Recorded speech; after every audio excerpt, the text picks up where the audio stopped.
All right. Well, let's see. So this is PCC Forum here. We've got Riccardo Manzotti, we've got Brian Swimme, we've got Matt Siegel, we've got a number of other people. We're going to be discussing what is consciousness and what is our place in the universe. Riccardo Manzotti is our very esteemed guest, going to be speaking on the spread mind. Riccardo is a PhD, philosopher, psychologist, AI expert, and the author of The Spread Mind, Why Consciousness and the World Are One. He's a professor of theoretical philosophy at the IULM University in Milan, has a background in robotics, and has been a Fulbright visiting scholar at MIT Boston. He's the executive editor of the Journal of Artificial Intelligence and Consciousness, has published several books and many papers on the topic of machine consciousness, perception, philosophy of mind, aesthetics, media, and philosophy of art. His current research focuses on the issue of consciousness and the structure of reality. What is consciousness? Is there a separation between our experience of the world and the world? Does the present have a fixed time span? Can we design and build a conscious machine? What ethical questions do consciousness and technology raise in the 21st century? You can find him at www.riccardomanzotti.com, and we will put that link in the description when it comes out. And Ricardo, I just want to thank you personally for being with us today. I think a lot of us are really looking forward to this conversation with everyone. We've started with a conversation trying to get our heads wrapped around what it is you are sharing. But now that you're here, we can have you do it for us. Hi, everyone. Thank you very much, and apologize again for the time. Anyway, so I will try to be as short as possible, and so I would like to start with a 3 minutes outline of my hypothesis. So I start from a very straightforward consideration. In everyday life, there is the world made of objects, like my favorite example, the apple, and there is one's body, as you can see, which is another object of some kind. And then there is the mystery. The mystery is experience. My experience of the object. Where is my experience of the object? Now, we know that Western tradition placed experience in the brain, like it was a mini brain. However, so far, no one has been able to find our experience.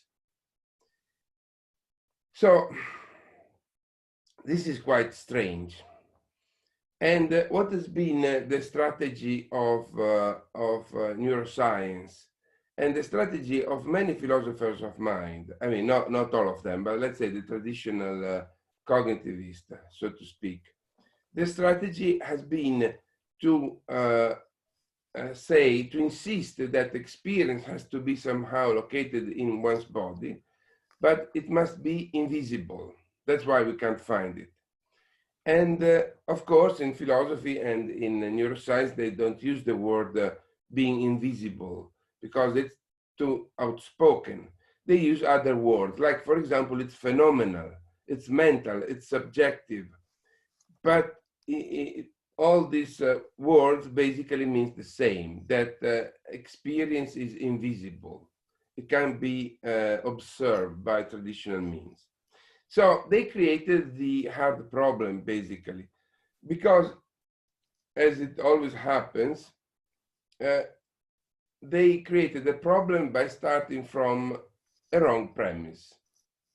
Which wrong premise? What might be the wrong premise in the philosophy of mind and neuroscience? I think that the wrong premise might be the idea that there's a separation between our experience and the world, between our experience and the object our experience is about.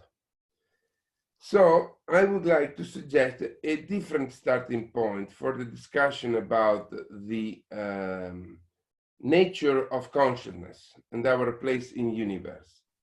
The idea, the hypothesis I want to start from is that our experience of an object is identical with the object itself, is the object. This in a nutshell is the mind-object identity hypothesis that then it articulates into the spread mind. Of course, it requires a huge conceptual shift because we have always believed that our experience is separate from the objects it is about. But why it is that? As I will try to defend here, the main reason why we thought we are separate from the object, our experience is separate from the object, is that we have two, in a way, naive beliefs. The first is that we are either identical or located where our body is. I will say something shortly about that.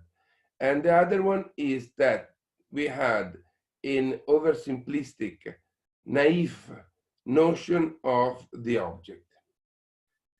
I remember a talk in which Brian said that we don't need to have an oversimplistic notion of nature of the galaxies. We can start from molten lava, and then after a while, we're going to have complex living beings. So lava in its possibility is not as simple as it looks. Likewise, here, I will defend a notion of reality, of external physical reality, that might be compatible with the world of our experience. So I will try to show that reality is as complex as our experience.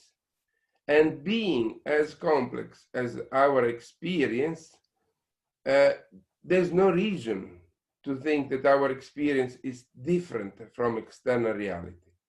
We can just take into consideration the hypothesis that after all, when we see an apple, the very thing which is one and the same as our experience of the apple is the apple itself. Not as it is traditionally considered by naive physicalism as an object which is independent of its relations with other objects, but as an object that it is able to be, in a way, different relative to each of us. So, well, I don't know if I am still warming up a little bit because I've had just 2 minutes to wake up. I'm just checking in if you're still with me. I mean, yes, this okay. is great.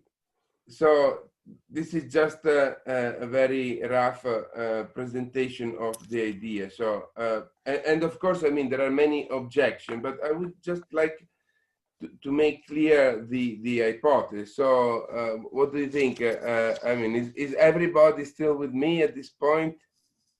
Any questions from anyone? Yeah, Ricardo wants to make things clear, so don't be shy. Great, Ricardo, this is terrific. I'm gonna make a cup of coffee and then you'll have it. Okay, great. No, I'm fine, I'm fine. Okay.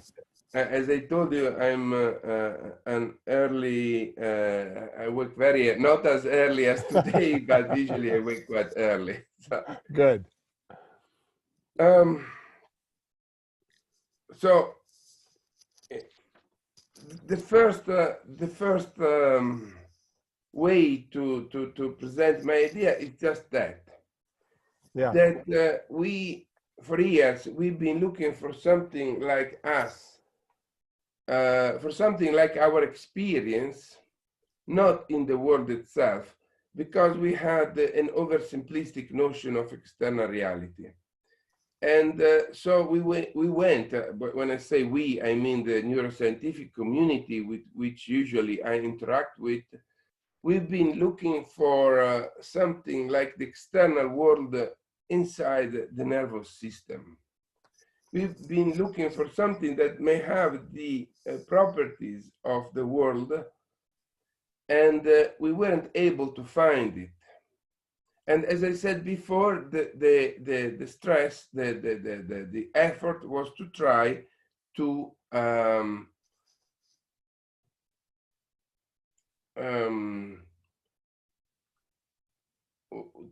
to single out something in the wrong place. Now, right now, my favorite example is the following. Right now, you are watching this apple. So if I was there with you, you could grab the apple, you could maybe taste it and so forth. Now you have only one sensor modalities at your disposal. You can only watch the apple, you cannot look at the apple. And so your experience is limited to only one sensor modality. But let's take advantage of this sensor modality, vision. So right now, all of you have an experience of something. And if I ask you, what do you find inside your experience? I think that you would say, well, as regard the apple, we find something which is red, round, and shiny. Now, is there anything in your room right now on the West Coast where your body is that has these properties? No, there isn't anything like that. But there is something like that here between my hands. And maybe there's also something like that on the screen in your room.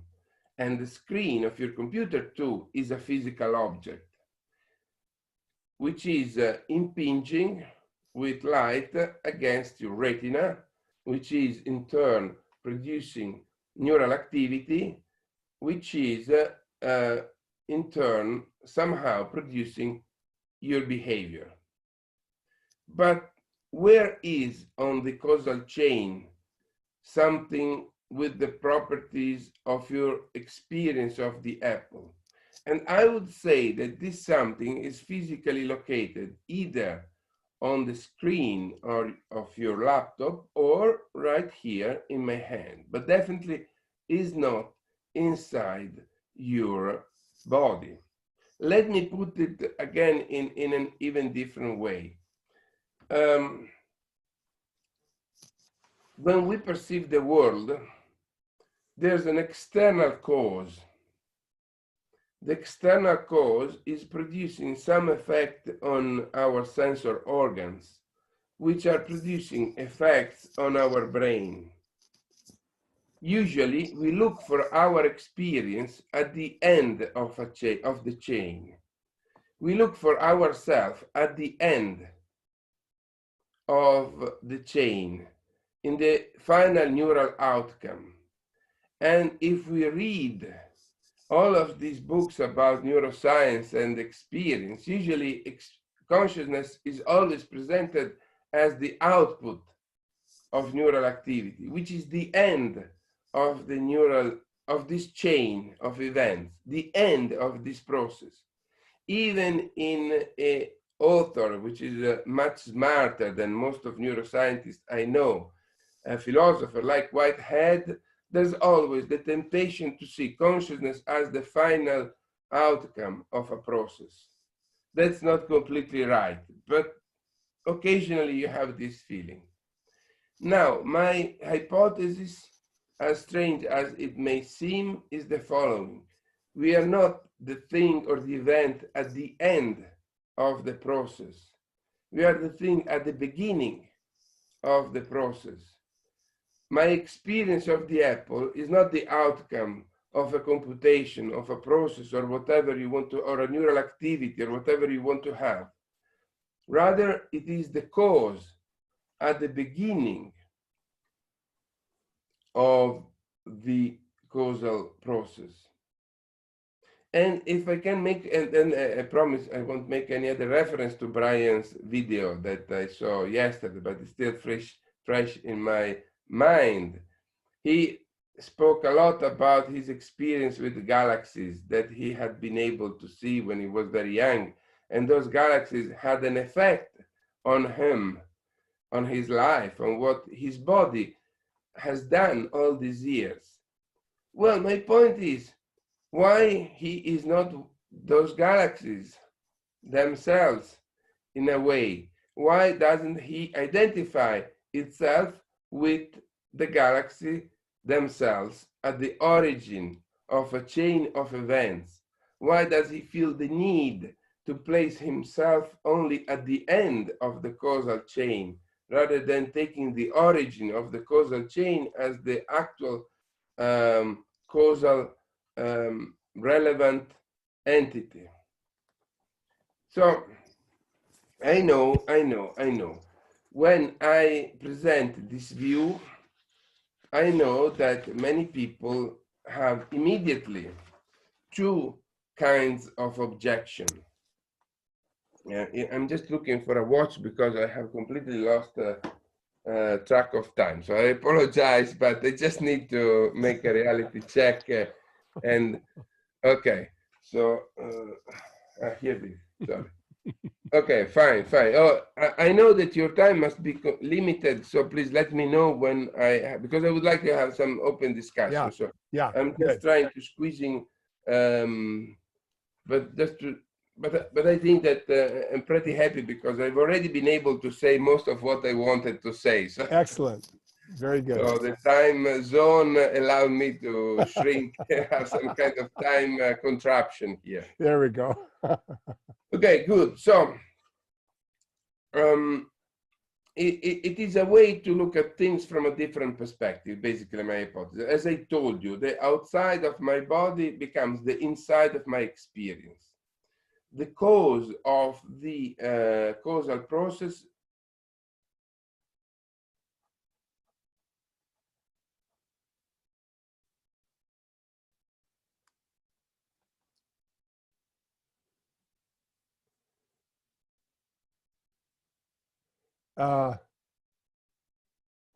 is Ricardo frozen?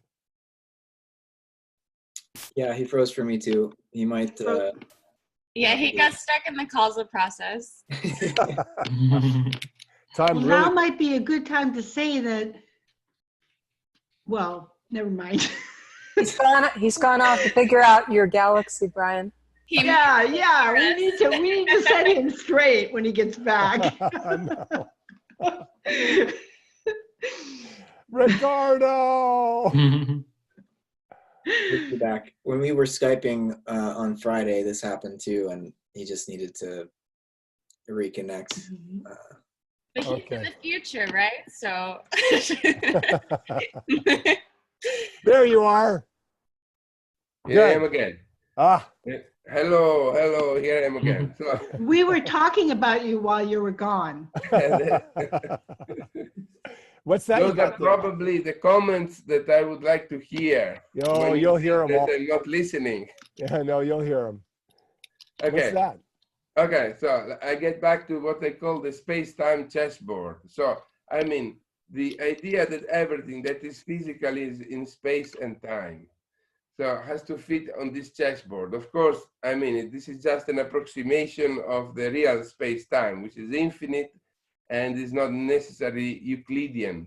But for a moment, just let me use this as a device, as a communicating device. So no pretense of mathematical correctness. But the idea is the following. We have we have time and space. And so everything has to fit there. And just to make, to stress against my hypothesis, in such a space-time dimension, we have external object and we have the body. And then where is our experience? As you can see, they take place in different time and different spaces. And my hypothesis is that the thing we have been looking for has never been there in the brain body, but it has always been in a different place. That's why we haven't found it yet. Nice. That's the idea. That's I will great. use this chessboard again. That's why I show you now. Okay. But as you can see, I will use it again. So, as I said, very quickly, there are two main objections. Well, there are plenty of objections, but there are two main empirical objections about against my hypothesis. Very good objections. The first objection is we see the world differently. We perceive the world differently. You may be colorblind and I'm not. Someone may have a very good hearing. I don't. Someone may be able, may feel that right now it's very early in the morning, and you may feel it's very late in the afternoon. So how is that? How is it possible that I claim that our experience is one with the external object if the external object is different for each of us? And here I think there's a straightforward answer. The straightforward answer is that the physical world is relative. It's not the same, but not for us. The physical world is relative to itself. Velocities are relative. There isn't such a thing as relative, as the absolute velocity of this apple. This apple is moving right now, relative to the moon, but we can't see. That's not part of our experience, not because the apple is not moving, but because the apple is still relative to our body, to my body, definitely. But it is moving actually in every possible direction right now, this apple. It is moving relative to Brian's galaxies. It is moving relative to the stars in a different way. It is moving relative to the sun, to the moon, to a plane. It is moving in all possible directions. Only my experience is made only of one among gazillions of different velocities. Which one? The one that takes place relative to my body. And I believe we can make the same claim for each of the physical properties this apple is made of. This is a strong claim. I make another one of my favorite examples. This is my phone. If I switch off my phone and I ask you to watch at white patch, you're gonna see the patch as white. But if I get very close to the phone, I can see the Bayer grid. I can see that the white on the screen of my phone is made of red, blue, and green LEDs. So, and if I had a super high resolution eye, I could see that grid all the time. But the designer of the phone built the phone in such a way that the phone, relative to a human eye, takes place as white. Pay attention, I didn't say is seen, is perceived, or appears as white, as though the white was a subjective property that I create when I am in front of the phone. I said that the phone takes place as white relative to a human eye. So that was not a mistake due to the early time. Yeah. Or to my poor English. This was a precise intention of mine of explicitly stating that the white is still a property of the object, only it is a relative property.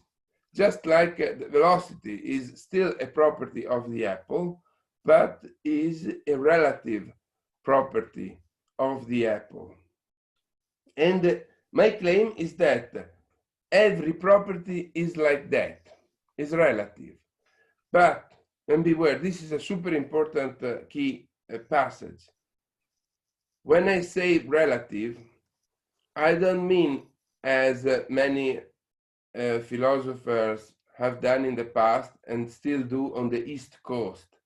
I don't mean relative to a subject. Because relative to a subject translates in subjectivity, which is both a mystery and something bad. It is a mystery because it means that because nobody knows what is a subject. And therefore, something which is relative to a subject is like explaining something we don't know with something that we know even less. So what's the point of saying that relative to a subject explains something? It doesn't explain anything. And it is something bad, because in the physical world, for scientists, subjective is something which is outside of the physical world by definition, because if it was inside the physical world, we wouldn't call it subjective. We would call it objective or something like that. So I think that relative to a subject is a wrong step, is a wrong notion. I want to shift from the notion of subjectivity, namely relative to a subject, to the notion of relative to an object. What is this object that is the fulcrum of our different experience of the world? And my answer is the body. In my view, the body is the object relative to which takes place our particular world. My world takes place relative to my body.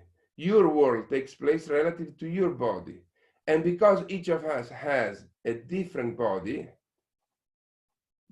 pay attention, I say we have a body. I don't say we are a body. We have a brain. I don't say we are a brain.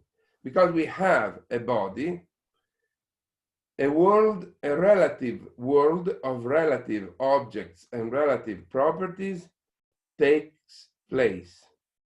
This world, I claim, is one and the same with our experience of the world. So in a way, there isn't an additional thing called experience. There is just a world of relative objects.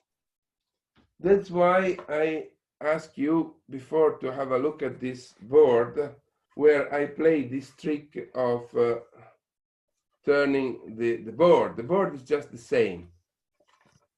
And I believe that we've been looking for experience, and because we couldn't accept the simple fact that our experience was here, we kept trying to invent something elsewhere. So object here is relative. It doesn't exist without another object. Like the relative velocity, say, of the apple doesn't exist without the apple, but neither without something relative to which takes place. So say the relative velocity of the apple relative to the moon wouldn't exist if the moon weren't there. If I was God and I could destroy the moon, when at the time in which I destroy the moon, the relative velocity of the apple relative to the moon would disappear too. So this is the first point that I wanted to make, namely that the world is not as it has been believed to be by the naive materialist. It's not a world of absolute entities. It's a world of relative entities, relative and actual entities. So no disposition here. This is just for philosophers. Everything is taking place. Everything is actually taking place. This is very close. This is for the philosophers who like Whitehead and of course Greek philosophy. This is like the notion of actual existence that we may find in philosophy in many different places. Ever since the sophist, when the foreigner was asked what is existence by Socrates, and he replied to Socrates and Plato, existence is something that takes place. So, but this is just a quotation for philosophers. So this is the first point. The second point I want to make is the one about the traditional rock against which all hypotheses like mine usually shipwreck. Namely, the fact that we seem to be able to have an experience of the world when the world is not there. We can dream, we can have hallucinations, we can have illusions where we experience something different from what it is. Now, my claim here is that from an empirical perspective, that's not exactly the case. My claim here is that if we look at actual dreams and hallucination, we will find out that everything we dream is made of the actual world around us. How is that possible? Well, I will be very brief. I will just make 2 points here. The first point is that if we look at our dreams or people's hallucinations, we are not going to find any property that does not belong to the world of these people. So we can dream of a red color only if we seen in our life red patches. As far as we know, colorblind people don't dream or hallucinate the colors. And likewise, as far as we know, blind people are unable to dream of color or anything that it is purely visual. Even if you stimulate the brain of people with electricity or with magnetic stimuli, what you get is the rehearsal of previous physical properties that they saw. So how is that, why is that relevant for the point I want to make? The point I want to make is that when we dream or we have hallucination, we could basically just have a perception of our previous life. How is that possible? Well, because the world, that's the last time I'm going to use this chessboard, because the world is spread in space and time. Actually, this is true even if you are a neuroscientist. Because if you're a neuroscientist, your experience has to be spread on your brain activity. And that may seem a little thing, but the smallest brain activity requires, at least for a neuroscientist, 150 milliseconds. In neural terms, 150 milliseconds is 15 meters of neural connections. So they might be all wrapped up inside our brain, but during a time span of 150 milliseconds, our neural signals travel through 15 meters of neural pathways. That's because the average speed of neural signals is roughly 10 meters each 100 milliseconds. So, to cut a long story short, if we are the object rather than the brain, or the final outcome in the neural activity, we are just somewhere and at some time before the activity in the body. So to try to make this thing more concrete, when you watch the moon, is the moon in your present? Yes, it is. Is the moon like an apple just a little bit farther away? Yes. The moon basically is a very huge apple in the sky. And but the moon is 1.5 seconds from the activity in your brain. Is this a good reason to say that the moon is not in your present, in your now? No. The moon is just as much in your present as the apple. And what about the sun? The sun is there every day. It hits us.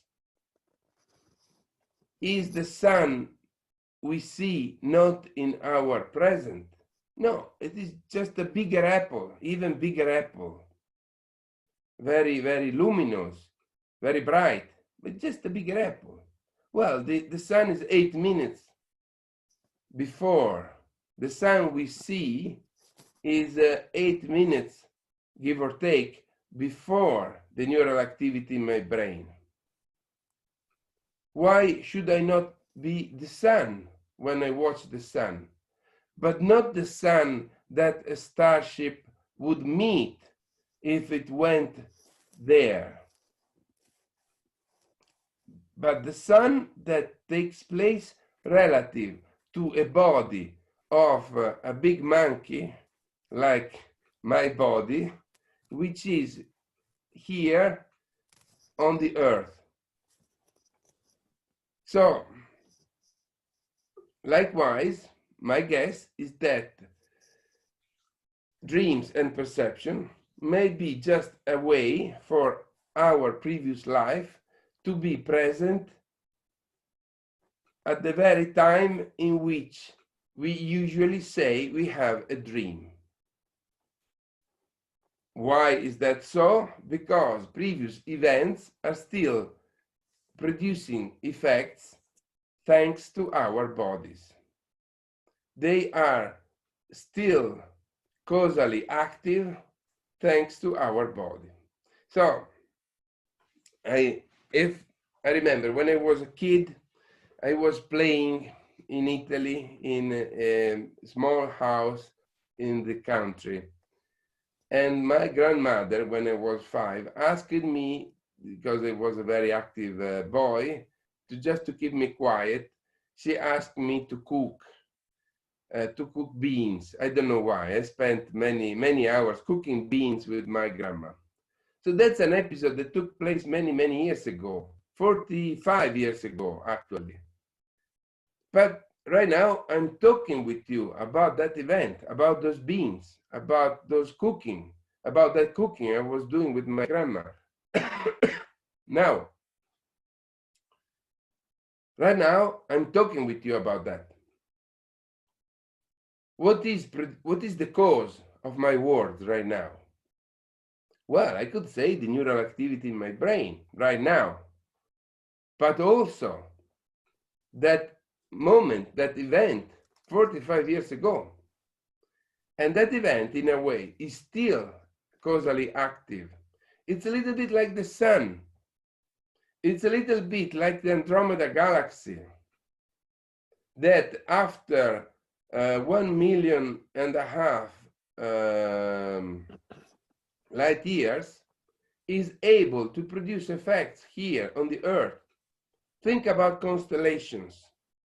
Constellations don't exist there.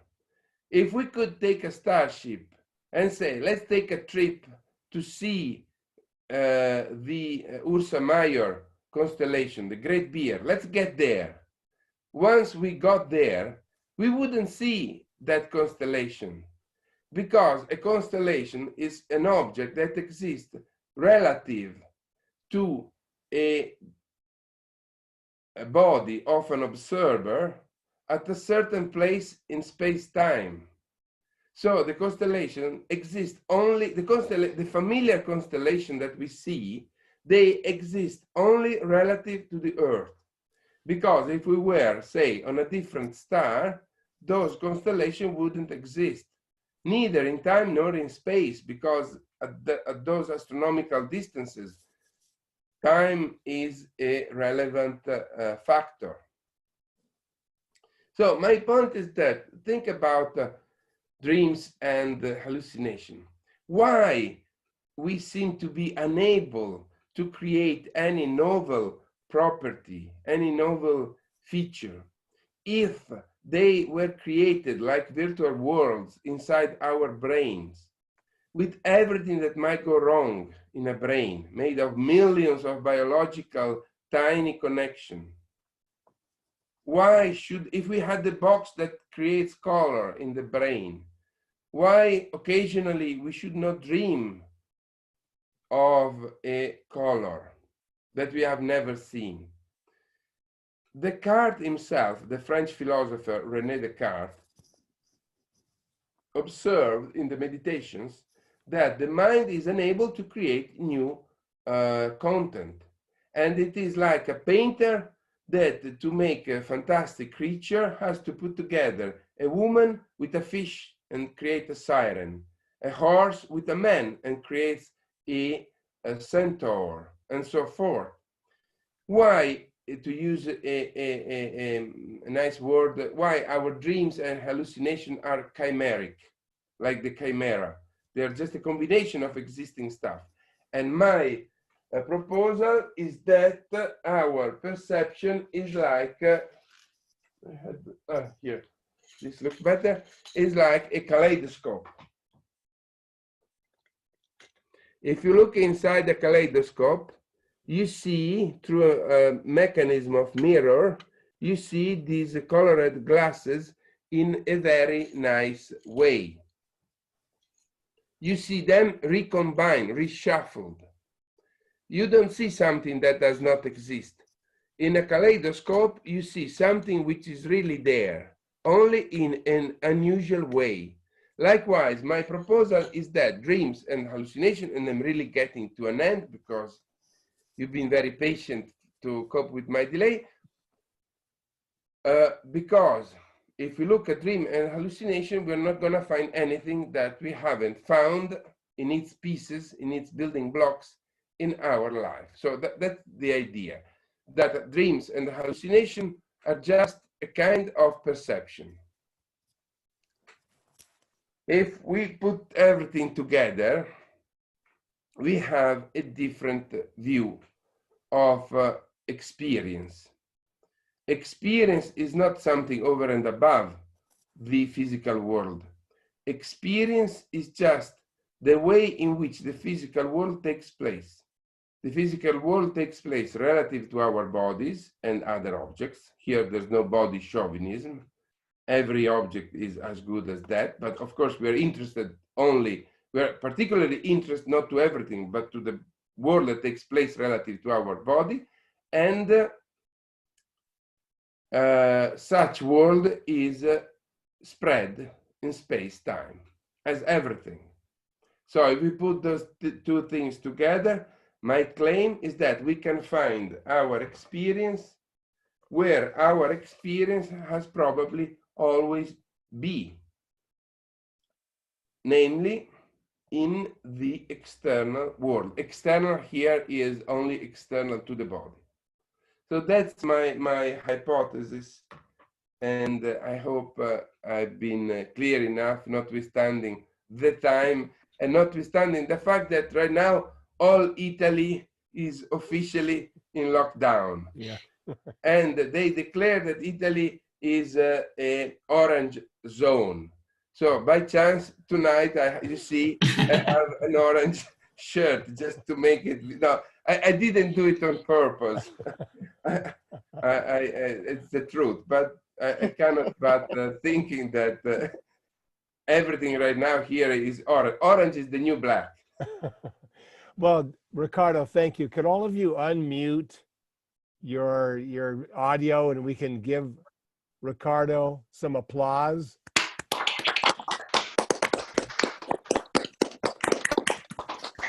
Greg, wake up, wake up, wake up. Thank you. And that's wonderful, Ricardo. It's just, we're going to call upon Matt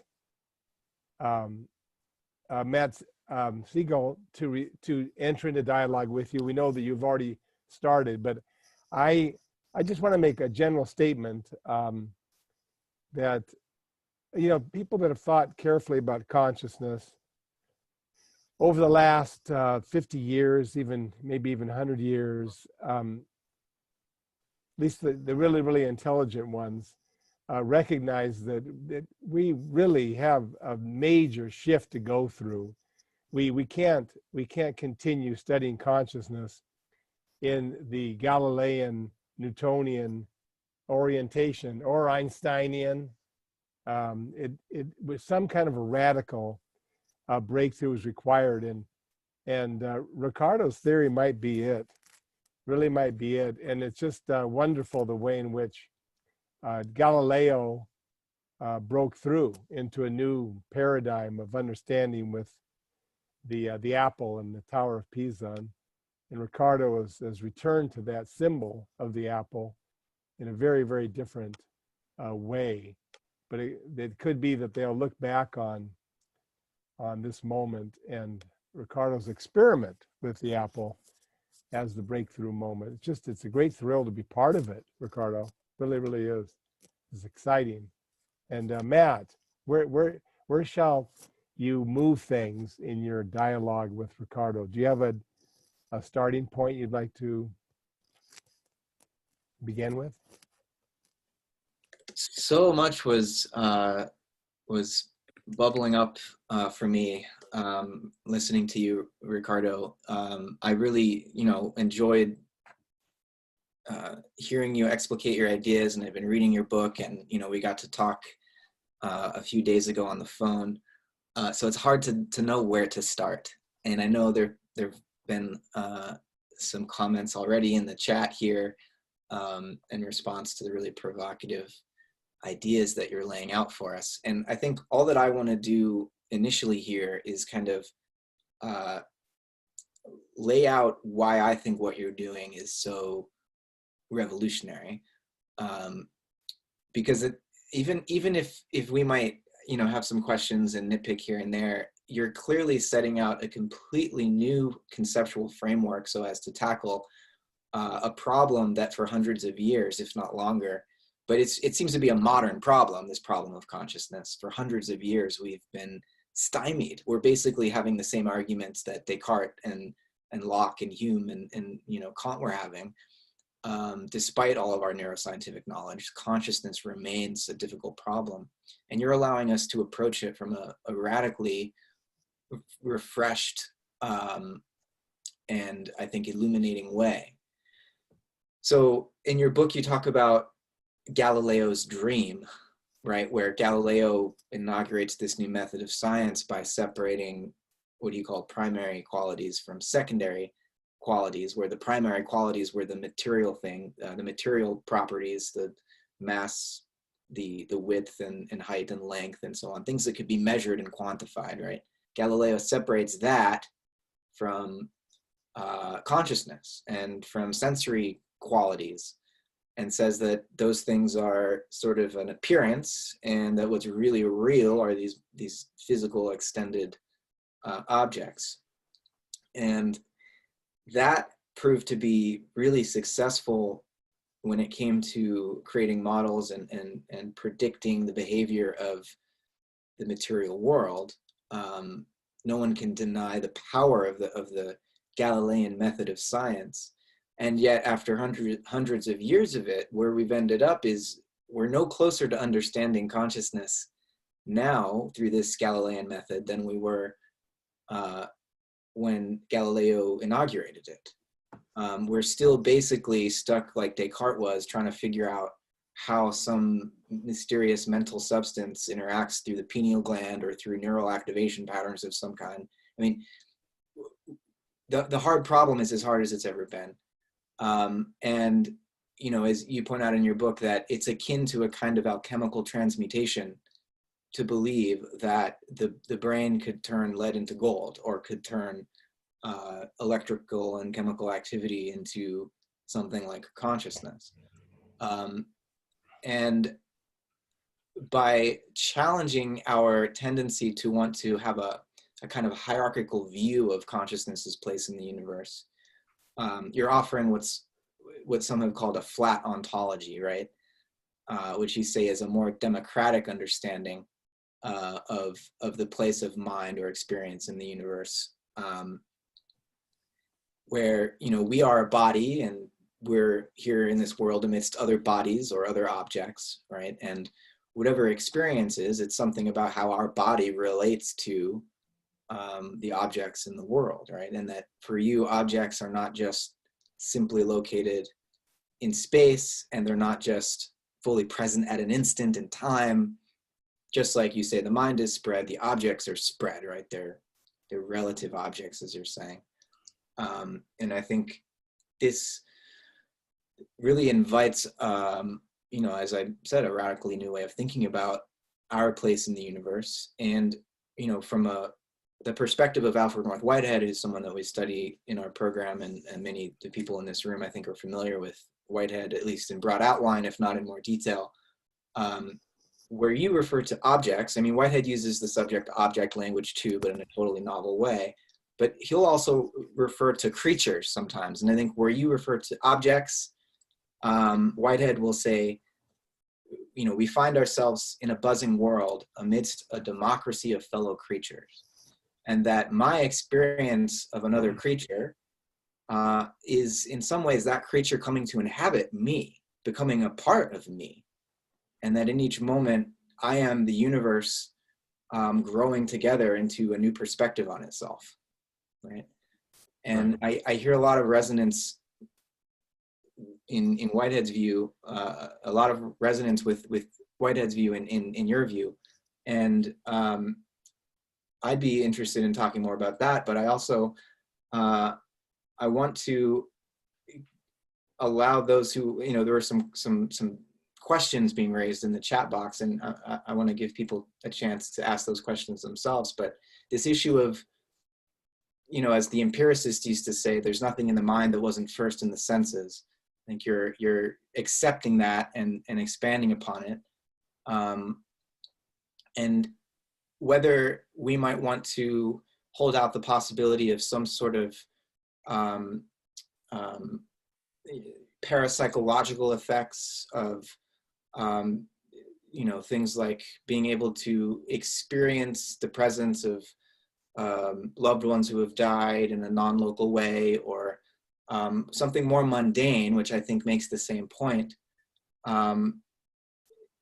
David Hume, in his inquiry into human understanding, concerning human understanding, talks about the way that if we were to imagine a gradient of different shades of blue, but one of the shades is missing, we've never experienced that shade of blue in our sensory world before. Hume says, well, I can kind of imagine what that missing shade might be, even though I've never encountered it before. And where does that come from?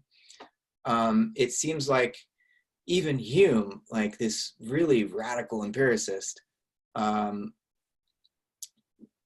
realized that imagination somehow allows us to participate in a realm of potential that we've never experienced in the actual physical world. It's the one example that Hume offers that seems to contradict his empiricism. And I think there are, as I mentioned, some parapsychological phenomena that we might also want to include, where it seems like there is a capacity, maybe, for us to experience something that we haven't encountered in the sensory world, but that we're somehow connected to in another way. So I wanted to put that on the table as something that we might want to talk about.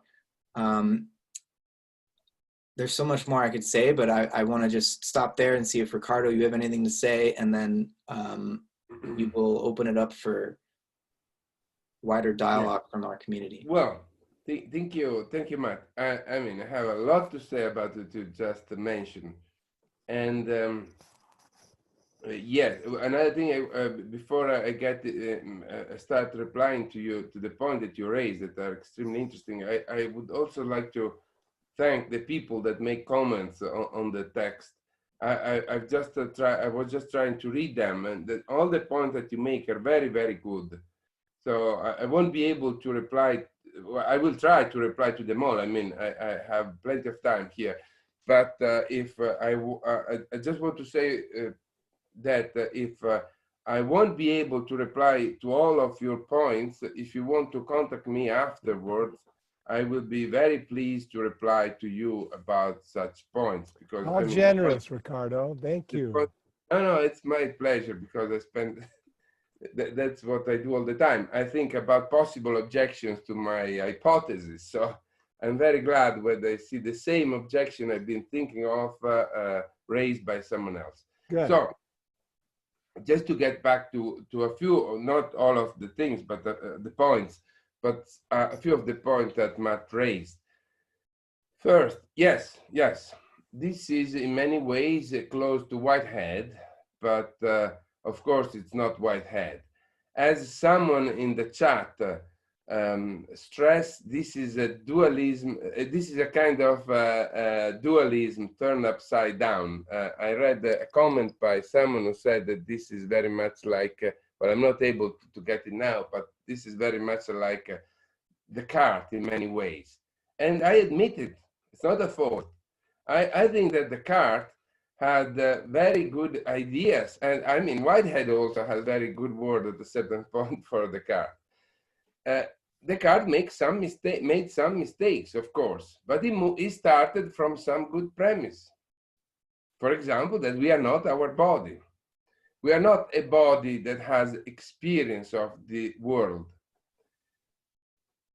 There is something which is our experience of the world. That doesn't mean that the experience of the world has to be a property of the body. It only means that the body has a role in allowing our experience to exist, to take place. But so far, nobody has been able to show that experiences are phenomena taking place inside the body or are properties of the body. This has been the failure of a very respectable, and they say that seriously, scientific hypothesis, the mind-brain hypothesis. In the 50s, people put forward a respectable scientific hypothesis.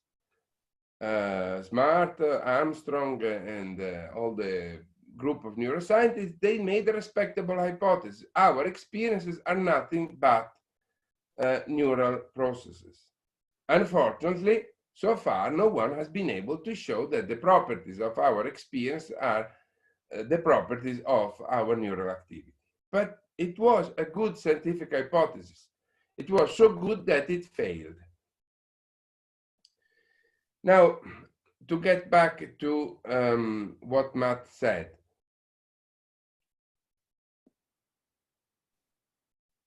we experience the world. The world appears to us in a certain way. Now, my point here is much deeper than it seems.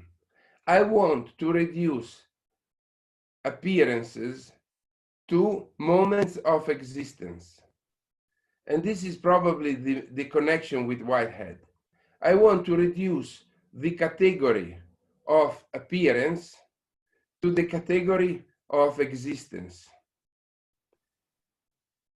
There has to be something which is our conscious experience. And whatever it is, the relation between whatever it is, my conscious experience, and let's say the relation between what is my conscious experience and the fact that I have an experience might be only the relation of identity. I know it sounds a little bit circular. I'm perfectly aware of it. But we find the same kind of argument in Whitehead, which is in the end is the cogito, as you say. So there has to be something which is at the same time my experience and a moment of existence, because my experience is real. So my experience must exist.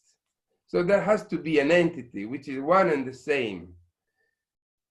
We haven't been able to locate such an entity, neither in the world, neither in the body, nor in a immaterial world, for different reasons. The immaterial world is outside the scope of scientific investigation. And the body is simply not the right piece of the world to locate my experience of the apple. So my attempt here is not to say that experience is spread in the world. I'm not a panpsychist. I'm not saying that the thing that we've been looking in the brain with its fancy properties, the phenomenal experience, is not located in the brain, in the body, but is located in the apple. I'm not saying that. I'm saying that we don't need anything but the physical world. So I'm trying to reduce appearance to existence by giving to existence more power, so to speak. This is very poorly said, but I think that's the point I want to make. So if we see that the category of existence articulates in a more, in a richer way than it is usually assumed by the naive physicalist, then we are able to find our experience in the external world. Let me say another thing. Everything, as far as I know, doesn't appear. Everything exists. The goal of the physical world is that of existing. What do physical entities do? They exist. They don't appear. Why should a red patch appear as red? The red patch does exist as red. There's no need to have a level of existence and another level of appearances. It might, I know, the category of appearance is deeply entrenched in the philosophical and in Western thought.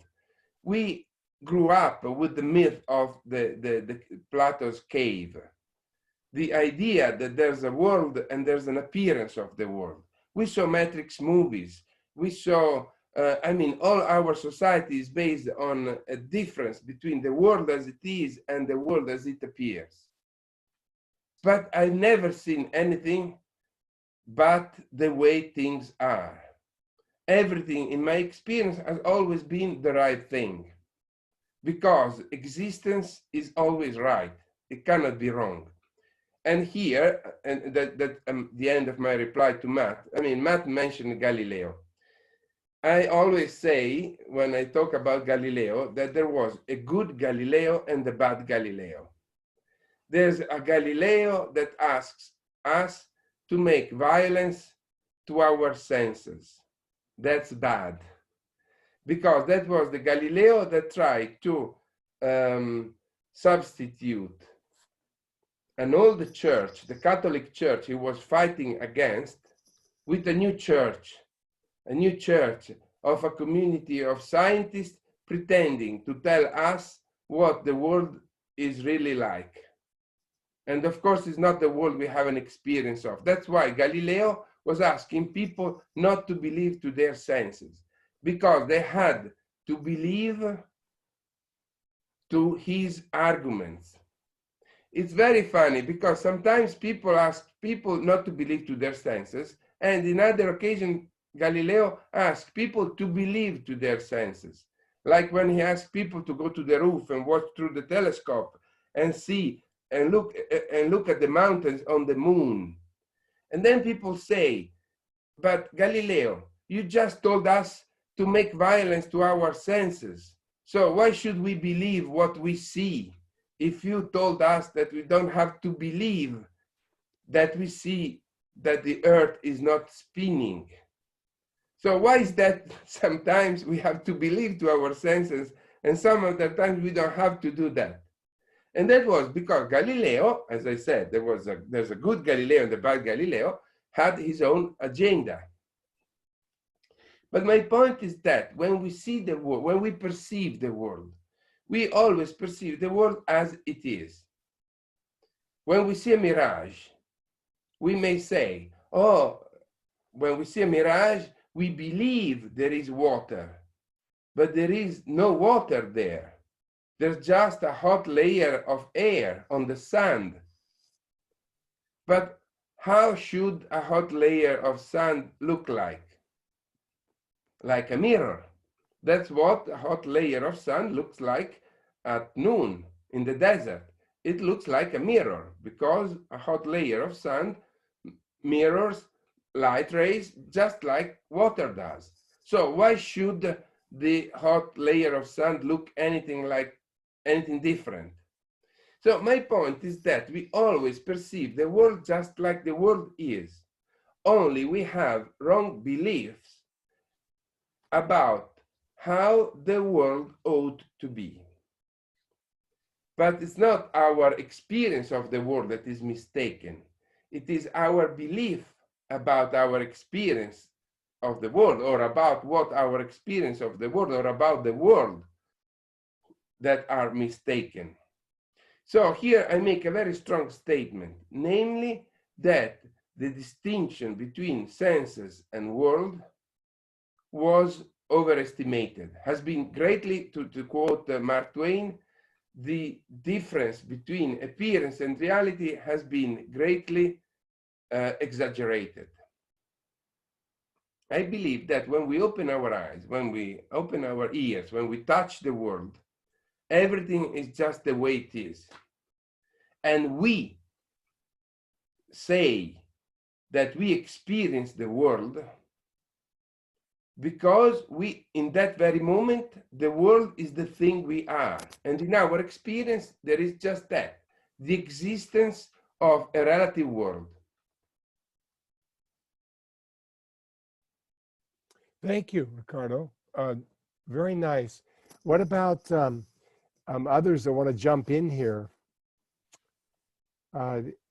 Any further reflections? Sabina, or your hand went up. Yeah, there was a nice point made by Sabina. So I will just try to address some of the points that have been made on the very good on the chat.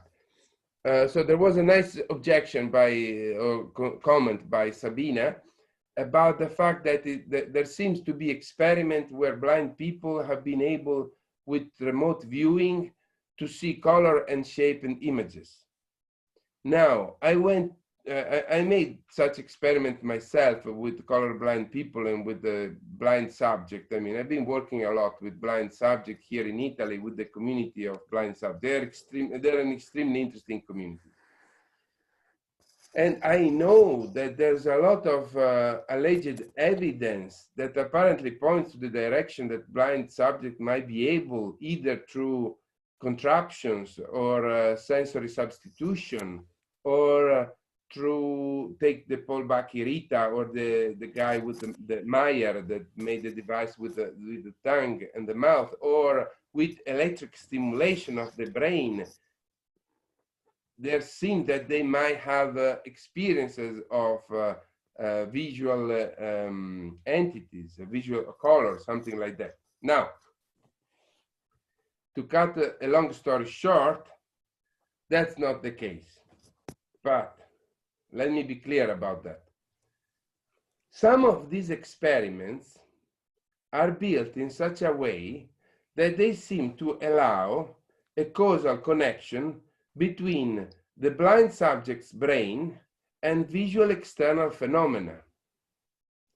So, if that's the case, that would not be a counterexample to my theory, because that would only show that when the brain of a subject is able to be causally connected with a phenomena in the external world, it might well be that that phenomena becomes one of those relative external phenomena that belong to the collection of events that make one's world.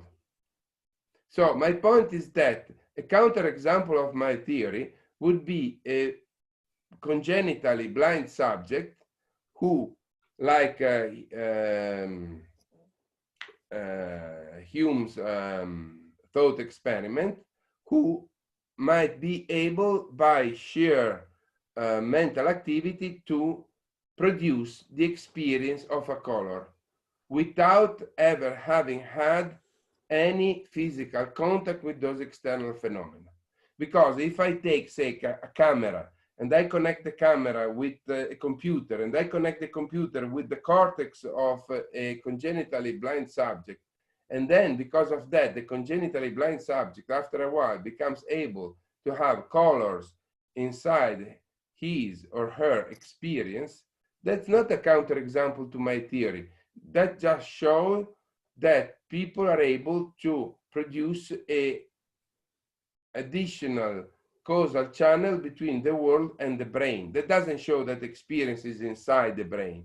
That only shows that that body might be a condition for the existence of external phenomena. So my point is that all the experiments that show that one can expand one's experience through mechanical, physical, electronic contraptions that establish a connection with external phenomena don't show that the experience of those external phenomena is inside the brain.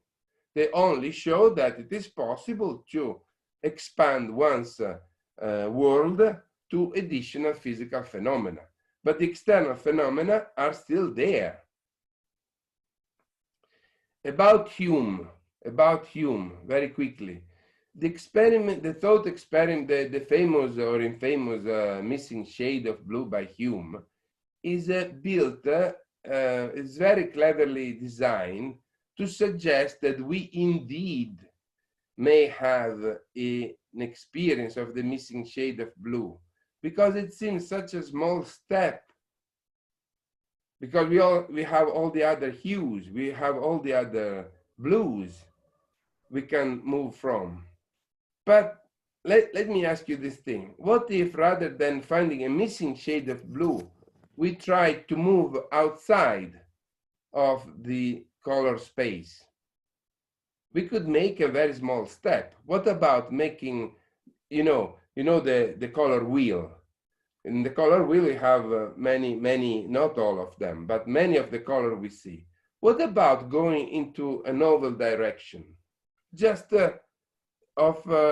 like Hume did with the missing shade of blue.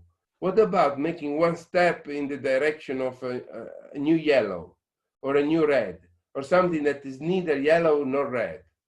Just a small step in color space. We seem completely unable to do that. We even miss the word to make such a thought experiment clear. What does it mean to imagine a color that it is outside of the existing color wheel? We can't even conceive that. Likewise, I think that if we really haven't had any experience of a shade of blue, we have no evidence that we might conceive it. What about a new taste? Can you conceive a new taste? If you can't go to restaurant, now in Italy we have the lockdown, so we can't go to any restaurants. My fellow Italians are desperate these days, not because of the coronavirus. We are desperate because we can't go to restaurants for a month. That's a big topic in every conversation for the Italians. You may be scared for the virus, but Italians right now here in Italy are not scared because of the virus. We are scared because of the new rules that forbid us to go to restaurants. That's what people are really worried about here. That's the attitude of Italians. But anyway, if you want to taste a new taste, if you want to try a new taste, can you do it at home without cooking? Can you sit on a chair and say, okay, you know what? Tonight we can go to restaurants because of the coronavirus. So we stay home and we just imagine new tastes. No, we can't do that. Even the best chef can do that. Even Picasso, actually painters went against, and painters are people that spend a lot of time thinking of colors, a lot more than Hume. Now, to real colors, because Hume was thinking about what was a half color blind. I don't know how many colors David Hume saw in his life. Like many abstract thinkers, they had a very simplistic notion of colors. But take real painters. Klimt he was someone who know a lot about blue. Take George Seurat, the pointillist. He tried ways to imagine new color. He spent all his life trying to find a way to help his eyes or his mind to see new colors. He failed. At the end of his life, George Seurat wrote many letters to his friend saying, "I'm so disappointed. I spent all my life trying to imagine a new color, and I failed." And we are talking about one of the masters of colors. So it seems that we cannot really produce something unless there's the physical connection with the external world. And if there's the external world, why aren't we just one with the external world? No, I speak too much. It's maybe No, Ricardo, thank you. It's very nice. There any other Yeah, I've got a question. all right, Matt. Yeah, so I'm just kind of curious how.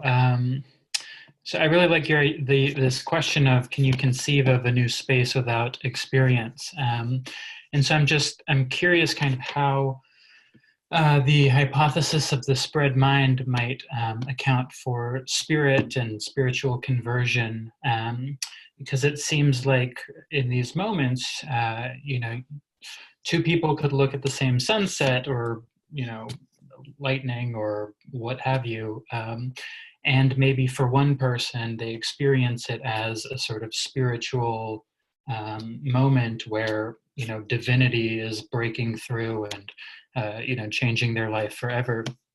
So I guess I'm wondering if this idea of spirit is kind of one of those objects located in this outside, you know, material existence that we experience, or is it, because I also really like what you said with the idea of consciousness being at the beginning of the process, and maybe what we experience as spirit is a sort of mode of consciousness that we interpret as spiritual. So I guess I'm curious how your hypothesis deals with spirit. Is spirit the missing shade of blue? Is it you know, a new space that we can conceive of without actually experiencing it? For instance, I know in my experience, I had never experienced this infusion of divinity until one particular moment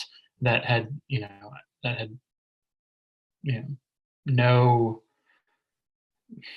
no sort of, I had no baseline for that, or I had no sort of way of understanding that until it actually happened. So I guess I'm just trying to poke holes in your objection, or just come up with a question of how you. Hello. Matt, are you okay? Matt? Did I freeze? Yeah, you froze. It looks like I might be back. Okay, Yep, good. back. You're back. Did that come out? The very end of your sentence, we missed. Yeah, but I got the question. I got the Okay, question. great. Yeah, it's a very good question, actually.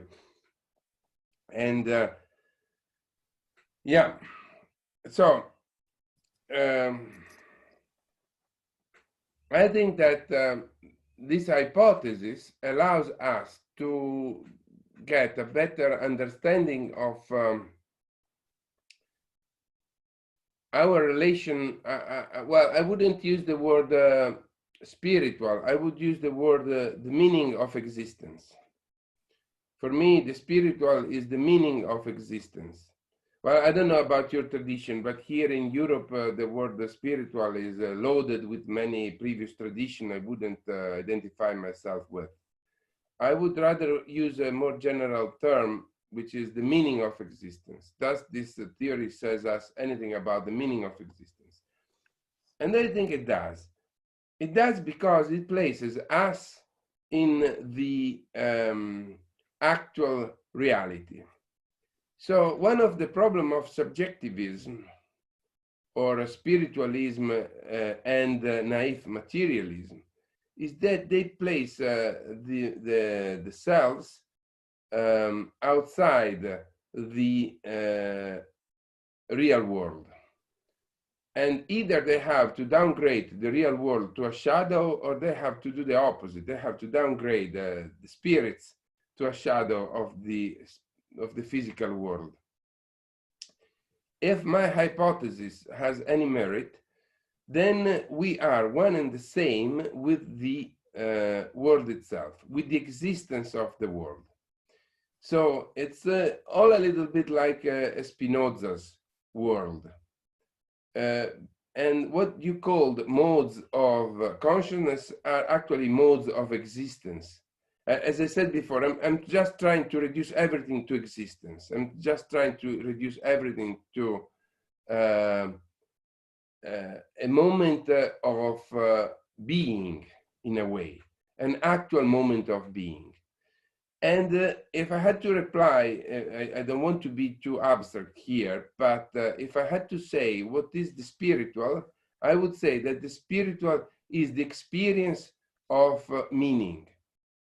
And the experience of meaning, in my approach, is just being one with meaning. And what is meaning? Meaning is the universe taking place. It is the unfolding of reality in moment of existence. As Matt probably would note at this point, this is very close to Whitehead. The difference is not with Whitehead, but the difference with traditional spiritual view of reality is that usually they have to deal with a world that is devoid, with a material world which is devoid of meaning.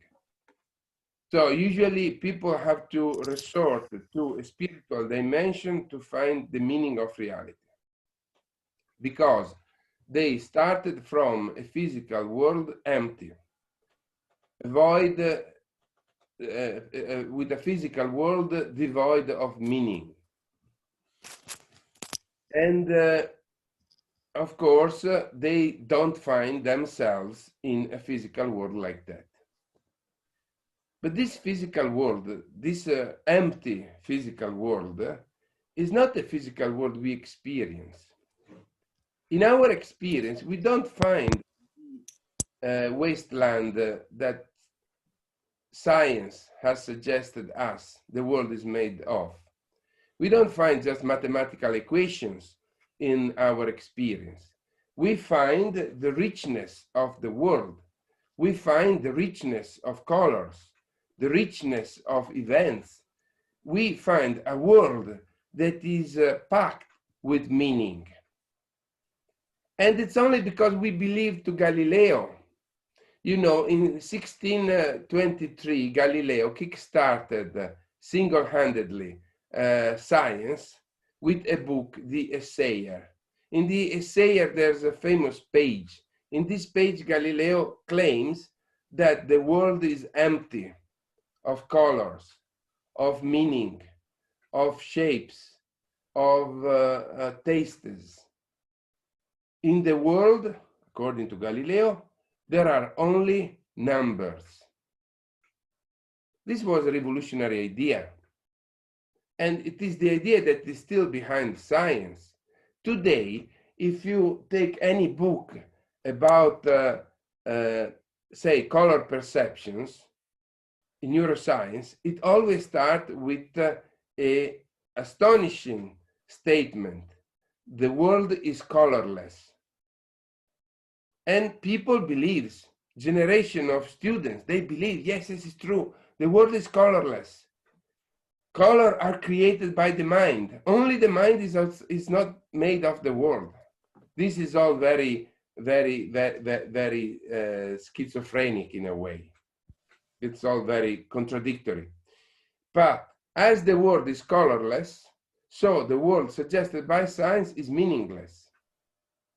And meaning for me is the world. So once we take So once we conceive the world in that way, we need to add something extra. And we call it the spiritual.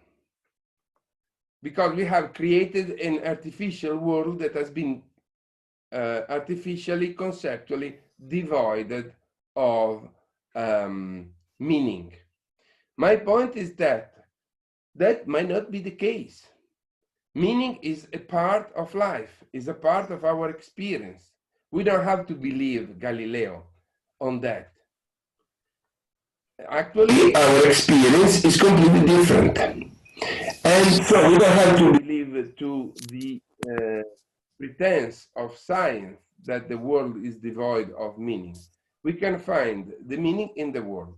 And actually, to find meaning means, in my view, to be made of meaning, to be one with meaning. So I would say that that kind of experiences are moments in which, for an instant, we stop believing to be a meaningless brain, a meaningless process caged inside a body.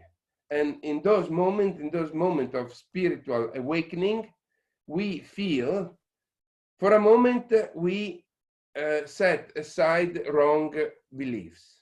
And we experience the world as it is. We experience to be there rather than to be here. We experience to be a galaxy rather than be a neural process. And beware that this is not New Age. This is not New Age claims. I really mean that the galaxy that was there 1.5 million century, 1 million years ago, is acting through a body here on the earth and is doing things. Who is doing things? The galaxy. And the broader the scope, the broader the part of the universe we are identical with, and in a way we could say that the more spiritual is usually that experience deemed to be. But I try to give a very concrete explanation in this sense of this kind of experiences. We watch a landscape. We watch this wonderful landscape, Italian landscape. Sunday I was in this place. I was watching this beautiful, like a Da Vinci's painting. And there was 100 of kilometers of trees at sunset. And that landscape was acting through my body. Because of my body, that landscape was able to do things. I see the body here, this object here, as the gate, as the proxy. A better notion is as the proxy of a world. It's like when you speak to a phone, or right now, well, let me put it this way. Right now, you're speaking with a screen in front of you. Or are you speaking with Ricardo here in Italy? You're not speaking with your laptop. Although your laptop is the physical object you're speaking with. If someone is entering in your room right now, one might say, oh, you're speaking with the laptop. And you would say, no, I mean, that's naive. We are speaking with Ricardo, who is in Italy right now. Likewise, when you speak with me, you're not speaking with me. You're speaking with the Da Vinci's like landscape in Italy. You're speaking with a galaxy. You're speaking with an apple, maybe. It depends. So all these worlds are acting through my body. And I'm not here. I am whenever those worlds have been, and those worlds are still interacting with, not with your body, but they're interacting with the other worlds, which are the worlds that your body bring into existence right now. I see your body, but I don't speak with your body, no more that I'm speaking with a phone. I don't speak with phones. I don't speak with bodies. I speak with worlds.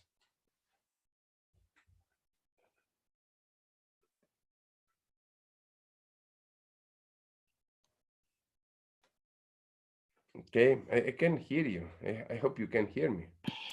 Yes. Yeah, no, I yes. appreciate that. And I think that, yeah, no, the meaning is interesting because words like spirit or divinity would seem to be that language or those words that are the meaning. Anyway, I'll let other people May I share. step in there? Yeah, please. We'd love to see your face, by the way. Oh yeah, yeah. put your Okay. face on. Sean, where are you? All right, here I am. There's Sean. Okay, can All you see me? right. Great. First of all, Ricardo, I want to thank you for your generous time and my heart. I'm sure all of our hearts go out to you and your compatriots in this really trying time. I fear that you know, we're not far behind you, but for now at least we our hearts are with you. I just want to say how exhilarating I find your theory, your proposal with respect to experience mediated, or yeah, experience mediated through the proxy of a body, let's say, if I can put it that way. So yeah, I'm not just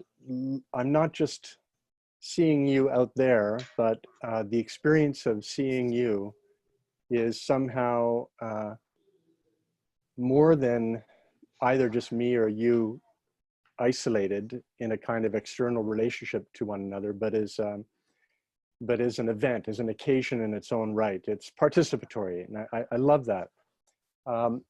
What I'm wondering is if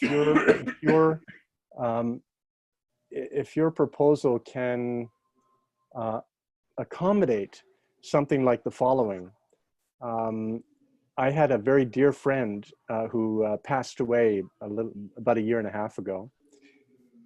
And certainly my experiences, or yeah, the experiences we had together and I of him continue to work in my body. I have no doubt about that. And yet there have been other experiences where I have felt his presence not only as a memory, but as something still ongoing, which is not connected to his body as it was. Now, of course, people might just say, well, that's just a false belief, or it's a way of construing, recombining memory in a way that makes me feel good. That's possibly so, but that doesn't match my experience. So I could just say that from my own experience, but we could also bring in enormous amounts of data that have been accumulated over the past 150 years about or so that seem to involve veridical accounts of people's experience of places or of other people, people who have died, let's say, or being able to report on places that they have never been through remote viewing. This has nothing to do with blind people seeing, but people who are not blind and yet go into a certain state where they're able to report the conditions of a place where they have never been that are subsequently verified as veridical. So, you know, if we allow for dimensions of existence which are non-local, for instance, as seems to be the case at the realm of the quantum at least, then perhaps this would be a way of accounting for that kind of experience, maybe not the experience of a deceased person. So I'm wondering about this class of experiences, whether your model can accommodate this, or is all experience of places and beings who are not present, either that one has never seen or who no longer exist, is that merely to be reduced to a recombinant memories and perceptions? Well, right. I would like to say something about deceased people. which is maybe not exactly what you said, but it's something I had an experience of. And I think it is related with some kind of related with my view and with some experience that everybody has had. When someone is alive, he gives meaning to all his objects.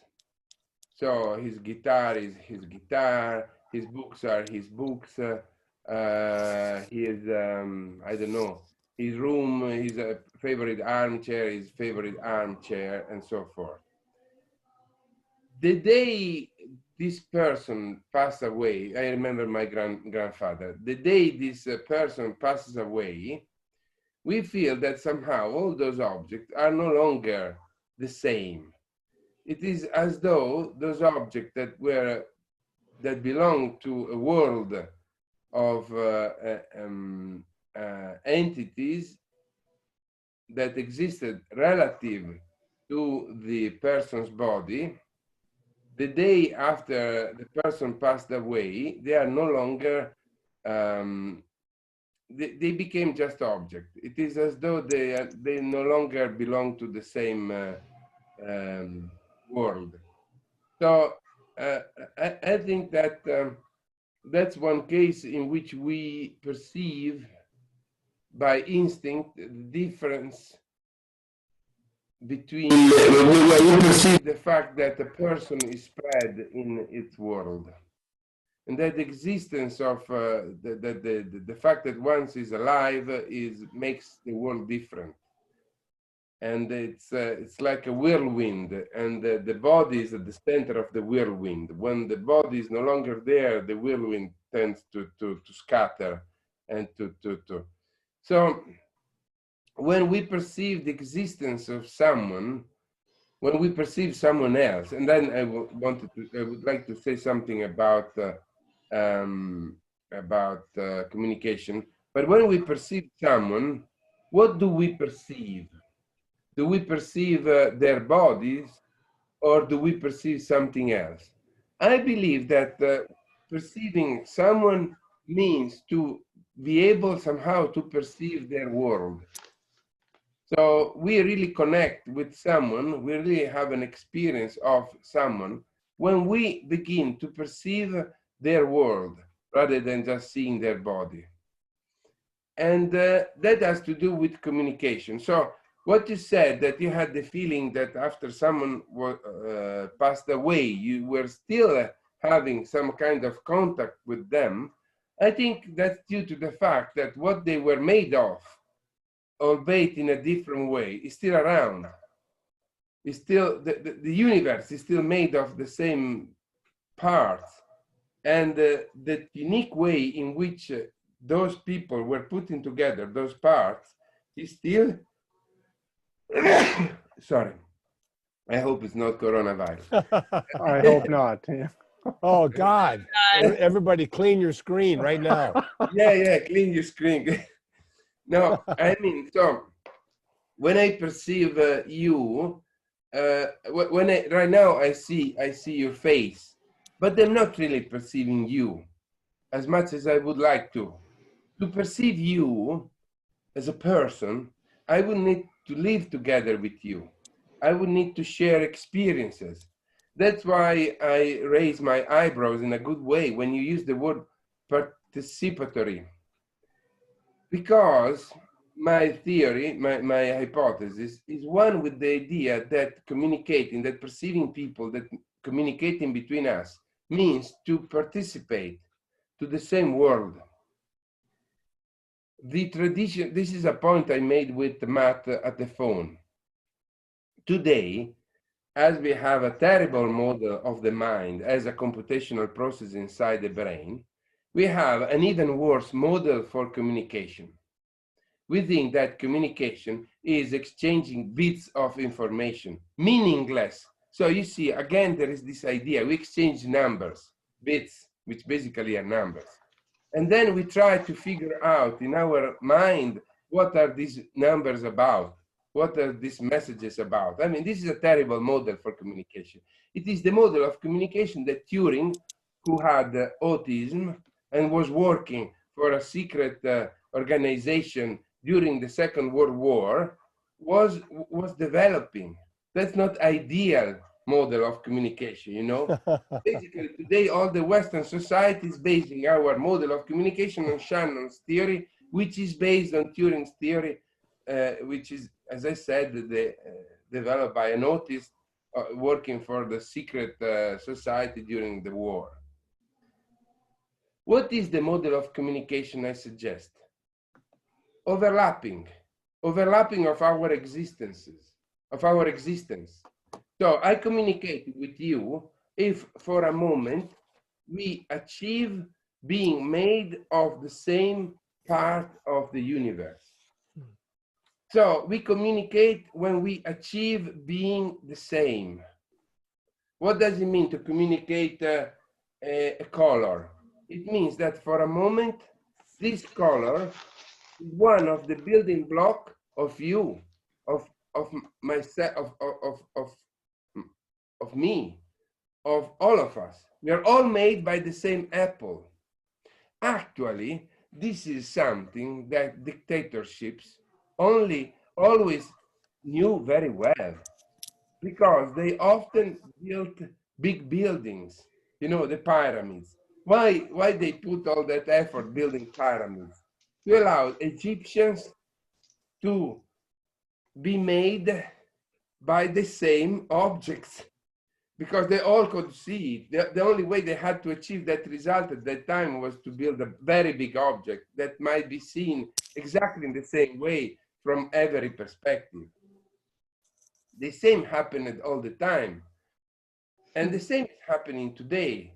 Dictatorships know very well, if you know people to be the same, compel them to live in an environment which is the same for everyone.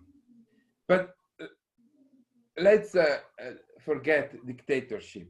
On a more positive note, communication is sharing, is to participate in the same way. So this is a possible application of my theory. So what does it mean to communicate? Means to be made of the same reality. I succeed in communicating with you something if I achieve either through words, but usually words don't work very well.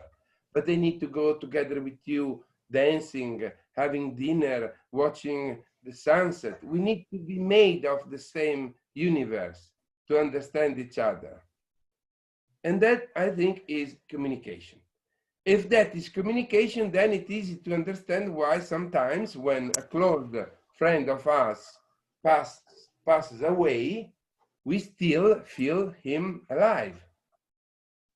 It is alive because for a moment we've been made by the same reality, and the same reality is speaking through us.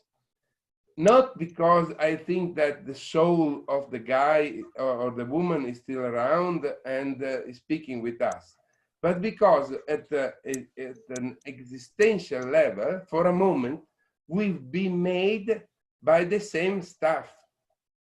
And that stuff is still acting through our body. And acting through our body means to be real, because it produces effects. And it is real in a physical sense, not in a spiritual sense. So that's what I might say very, very roughly about the point you make. That I think it might be the connection.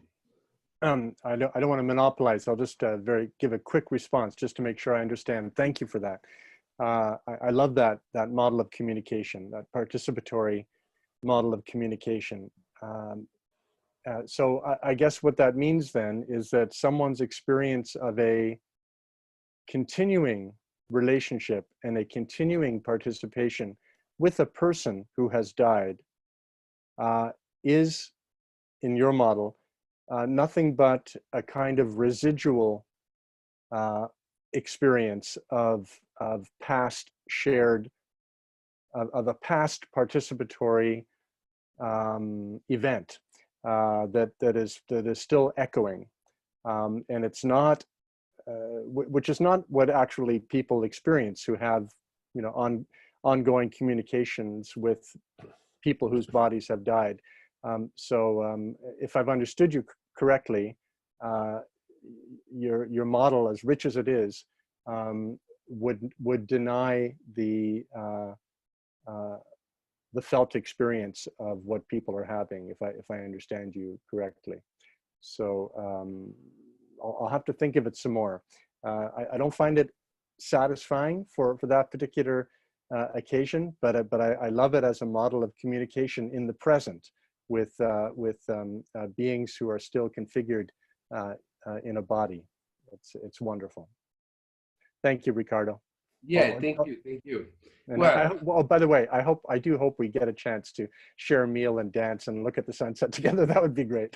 yeah. I think that in a couple of months we will get through the coronavirus mayhem. I think that in a short. I look at what has happened in China, and I've been keeping a close eye on what's going on here in Italy. I think a couple of months is the time that is needed to get back to normal. I hope you're right. And so I'll pass it to somebody else, but please do take good care. Thank you. But if I may add one more thing to what you said, my hypothesis is a hypothesis about the nature of experience. It's not a hypothesis about what might be the things that we experience. So my hypothesis doesn't pretend to say let's say to state let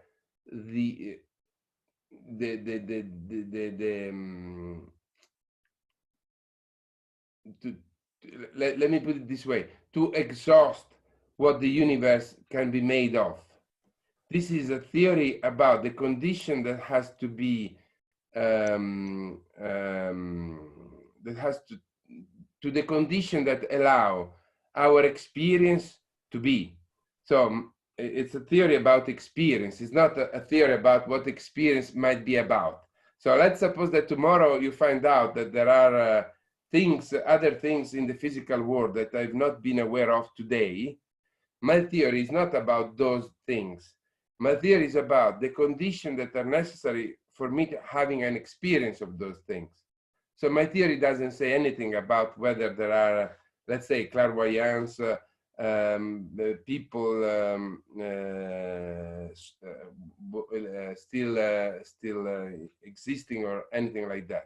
My theory is about the condition in order for you to have an experience of those things. So this is just to put my theory into the right context, because I don't want to give the false impression that my theory is a theory of everything.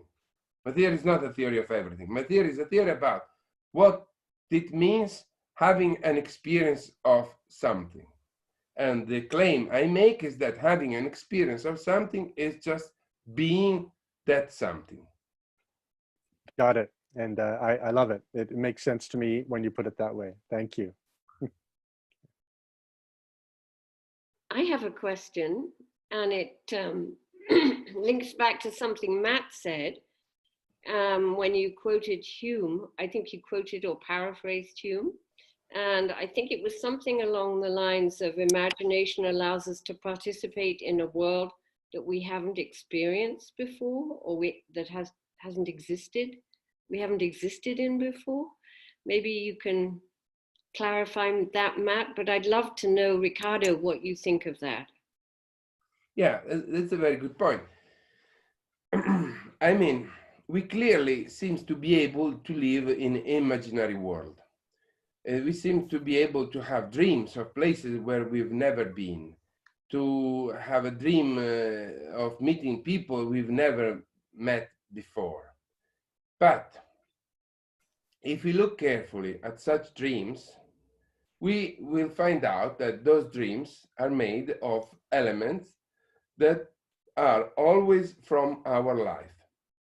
So if we look at the database of dreams, or if we think about our own dreams, we will find out that those dreams are the building blocks of those dreams are just the thing the properties of our life, of the things that we've met in our life.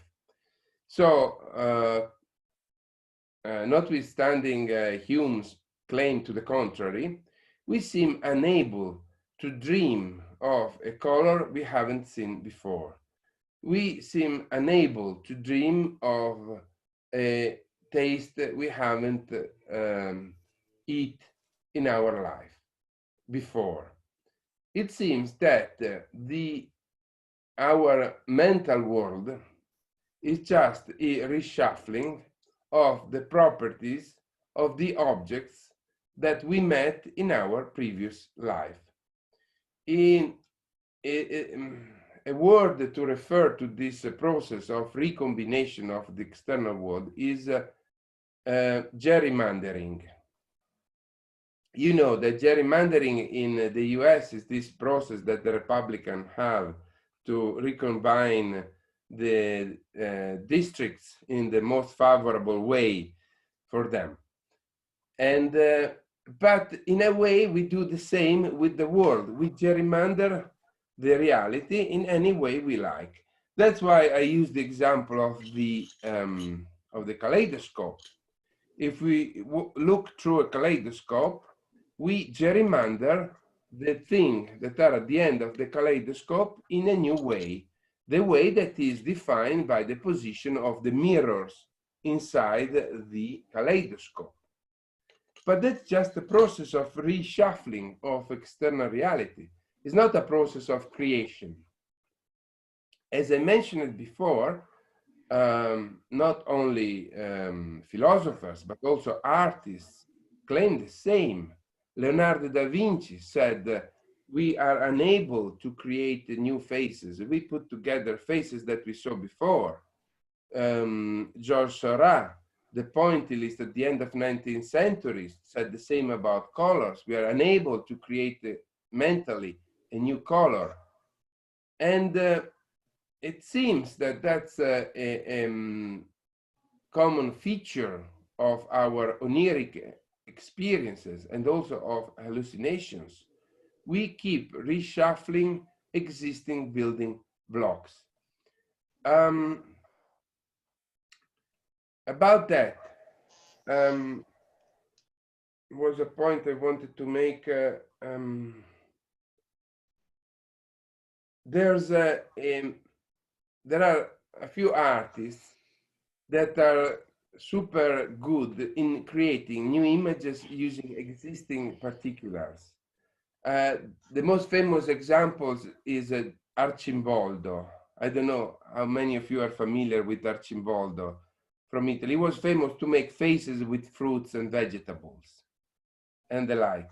But there are more modern artists, Bernard Prass in Switzerland. They're able to put together everyday objects and concoct a face. So, I mean, the process of recombination is very powerful.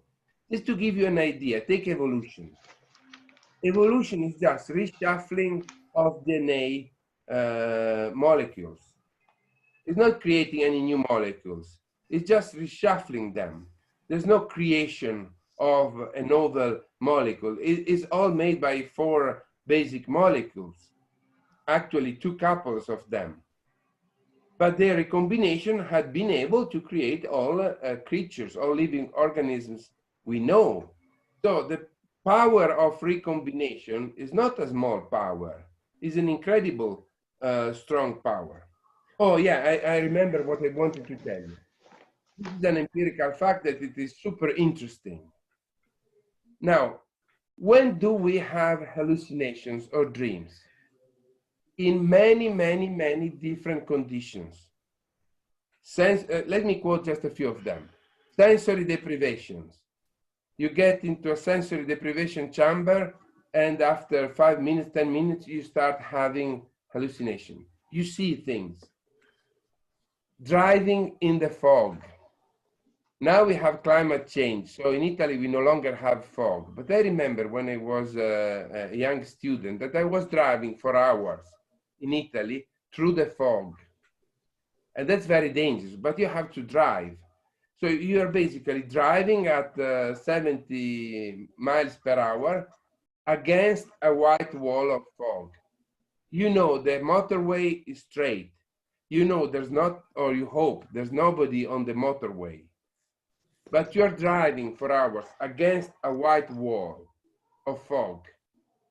I assure you, after an hour of driving, because of the tension, because of everything, you start to see shapes, trucks, cars coming out of the fog. But there isn't any, there is just a wall of fog. So sensory deprivation, driving against the fog. Trauma. If you get a trauma, mechanical or of other nature on your cortex, you get hallucination. Drugs, usually drugs that lower the activity in neural cortex. Damages to the cortex, like in the Charles-Bonnet syndrome. You get a damage in the visual cortex, and as a result, contrary to everything you might expect, you get visual hallucination. One way to get visual hallucination is to damage the visual cortex. This is something that is still puzzling neuroscientists. That's the opposite of what everyone would believe the case. You damage the visual cortex, and what you get? Visual hallucination. You damage the auditory cortex, and what do you get? Auditory hallucination. And finally, the simplest way to have hallucination. Go to sleep. When we go to sleep, basically our thalamocortical connection, so the connection between the thalamus and the spinal cord, acts as a gate, and our cortex get kind of isolated, not completely, but to some extent, yes, from the surrounding environment. All those cases, which are completely different, produces some form of hallucination. What do they have in common? Apparently, they have only one thing in common. They reduce the causal relevance of the proximal environment. So to put it in a slightly less precise but maybe clearer way, when you don't see what you have in front of you, you see what you have more farther away. So right now you're probably staring at the screen. If I took the screen away, you might see the wall behind your screen. If I took the wall away, if I were God, and if I could remove the wall that is preventing you from seeing the surrounding world, you would see the landscape around your house. Likewise, if we are one with all our existence, so right now, what you are is what you did when you were a kid, what you did when you were a student, every object that impinged against your body. You're all of them. But because of practical reason, right now, you are identical only with the subset of events closer to your body in time and space. But if by various means, as bumping the head, mechanical trauma, sensory deprivation, thalamocortical shutdown, and so forth, you are no longer one with those events, then you're still one with all the previous events. And then immediately the extended world you're made of starts to show up. And we call that extended existence dream. But it's not a dream. It's not a virtual world. It's a real world that is still acting through our body. And that's why we find in our dreams and hallucination only pieces of our life, albeit in new combinations. Because those pieces are acting through our body right now, all of them, not just the last second, all of your life. That's why also daydreaming, when you get bored by what you're looking at, you begin to daydream. It's always the same. When we are not made, we cannot stop be something. We are always something. When we stop being the thing in front of our body, we are still all the other things. And that's what we call dreams. So once again, I try to reduce dreams and hallucination to a kind of existence. All the and all the modes of consciousness for me are modes of existence. I really think that that what you're describing is a really beautiful way of looking at the deep connectedness that everything that exists, and I just, one way that I think about understanding it is that even to exist means manifesting some potentiality and not others. Otherwise, there's no individuation. There's no sense of what it is that of being a subject at all in the first place. But that everything in the background and everything all the way down and deeply interconnected is this unity, and we can only feel part of it at a time. And so that's like what it's almost as if we're abstracting from the underlying flow of undivided wholeness.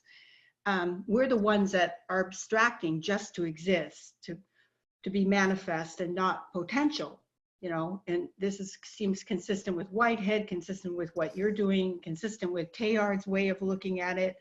I think it's really beautiful. Yeah, the body is at the same time the condition for our individuality, individual existence, and also the condition to be something that is not our body. So, of course, because each of us has a body, the world we are one with is relative to that body. So I cannot see the speed of the moon, the speed of the apple relative to your body, or the speed of the velocity of the apple relative to the moon. The only world I can have an experience of is the world as it takes place relative to my body. But of course, that doesn't mean that I cannot understand that the world is one, and all our relative worlds are the expression of a broader world. The advantage of my view is that it suggests that we can step out of the inner world of subjectivity. And so we are already there in the world. And we are all participating to the same world. So yeah, I do agree. I do agree. I think that sometimes we have this feeling of participating to a broad universe more strongly than in other time. I think that most of our Western society is trying to convince us to be a mental inner world sealed inside a body and separate from other people and separate from the world itself. And that goes against our experience. But I think there's a lot in our present zeitgeist that is very negative, because it suggests a life made of isolated minds, which is a very bleak notion. So my hypothesis is one way to give substance to the insight that we are all participating in the same world. And if I can just add, a consequence of my theory, if it was true, is that it provides a rational argument for ecology.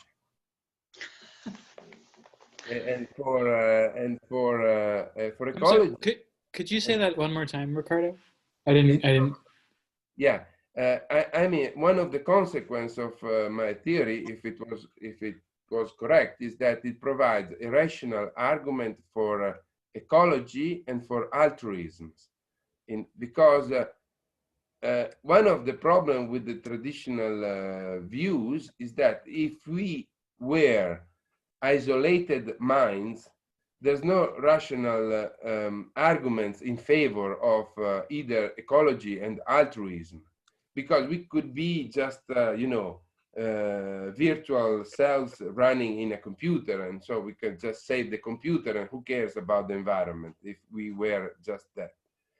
But if we are really made of the external reality, there is no inner world in which we can find shelter.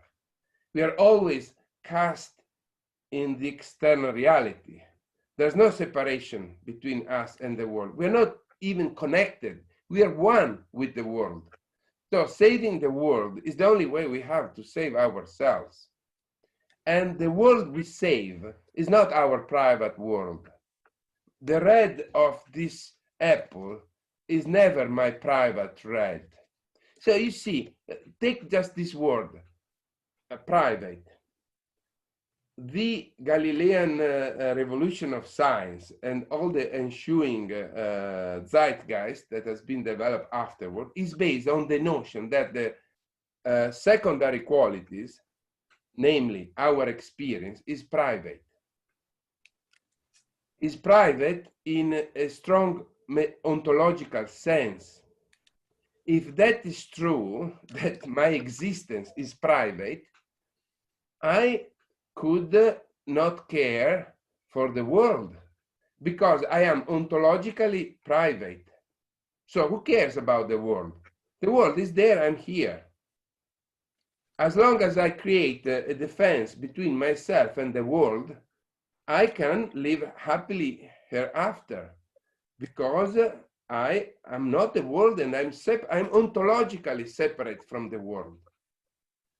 That's why that's the bad soul or that's the bad side of science, suggesting that we are separate from the world.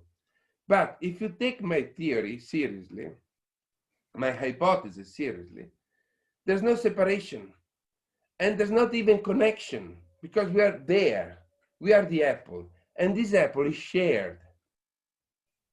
Everything is shared. So if my theory is taken seriously, it's going to provide a very strong argument in favor both of ecology and altruism, because it suggests at a very fundamental ontological level that everything is participatory.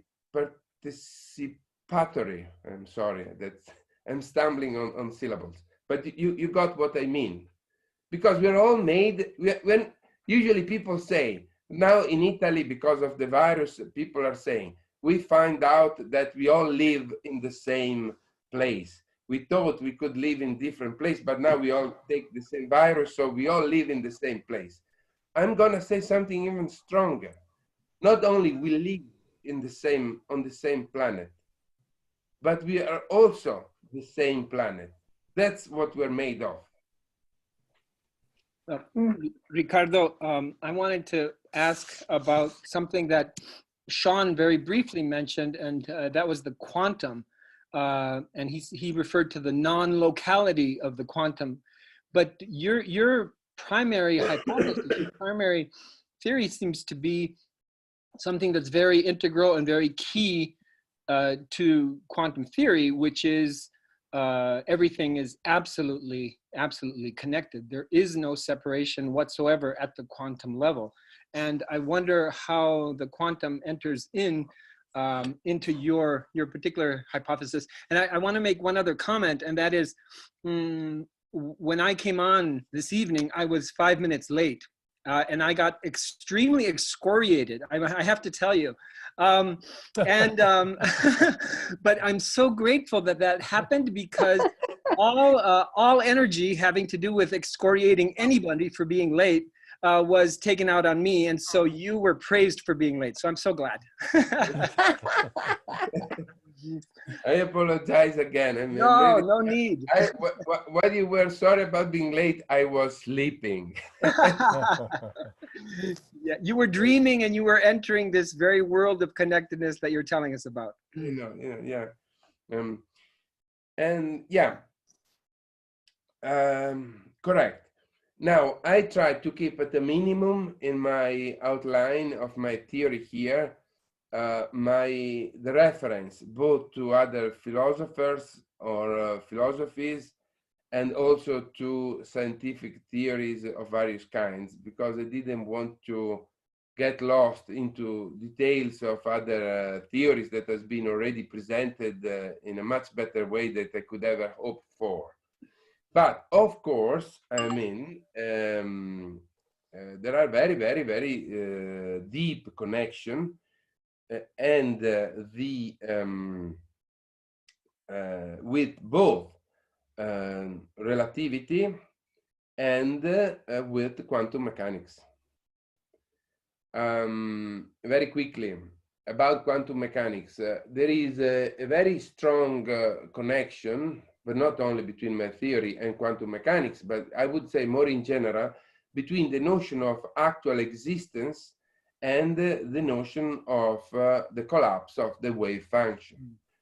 We all know that if the wave function is ideally just one seamless entity keeping all universe together, we also know that whenever we open Schrödinger's box, the cat is either alive or dead. And that suggests us that there is some process in which the world is taking place as a series of units.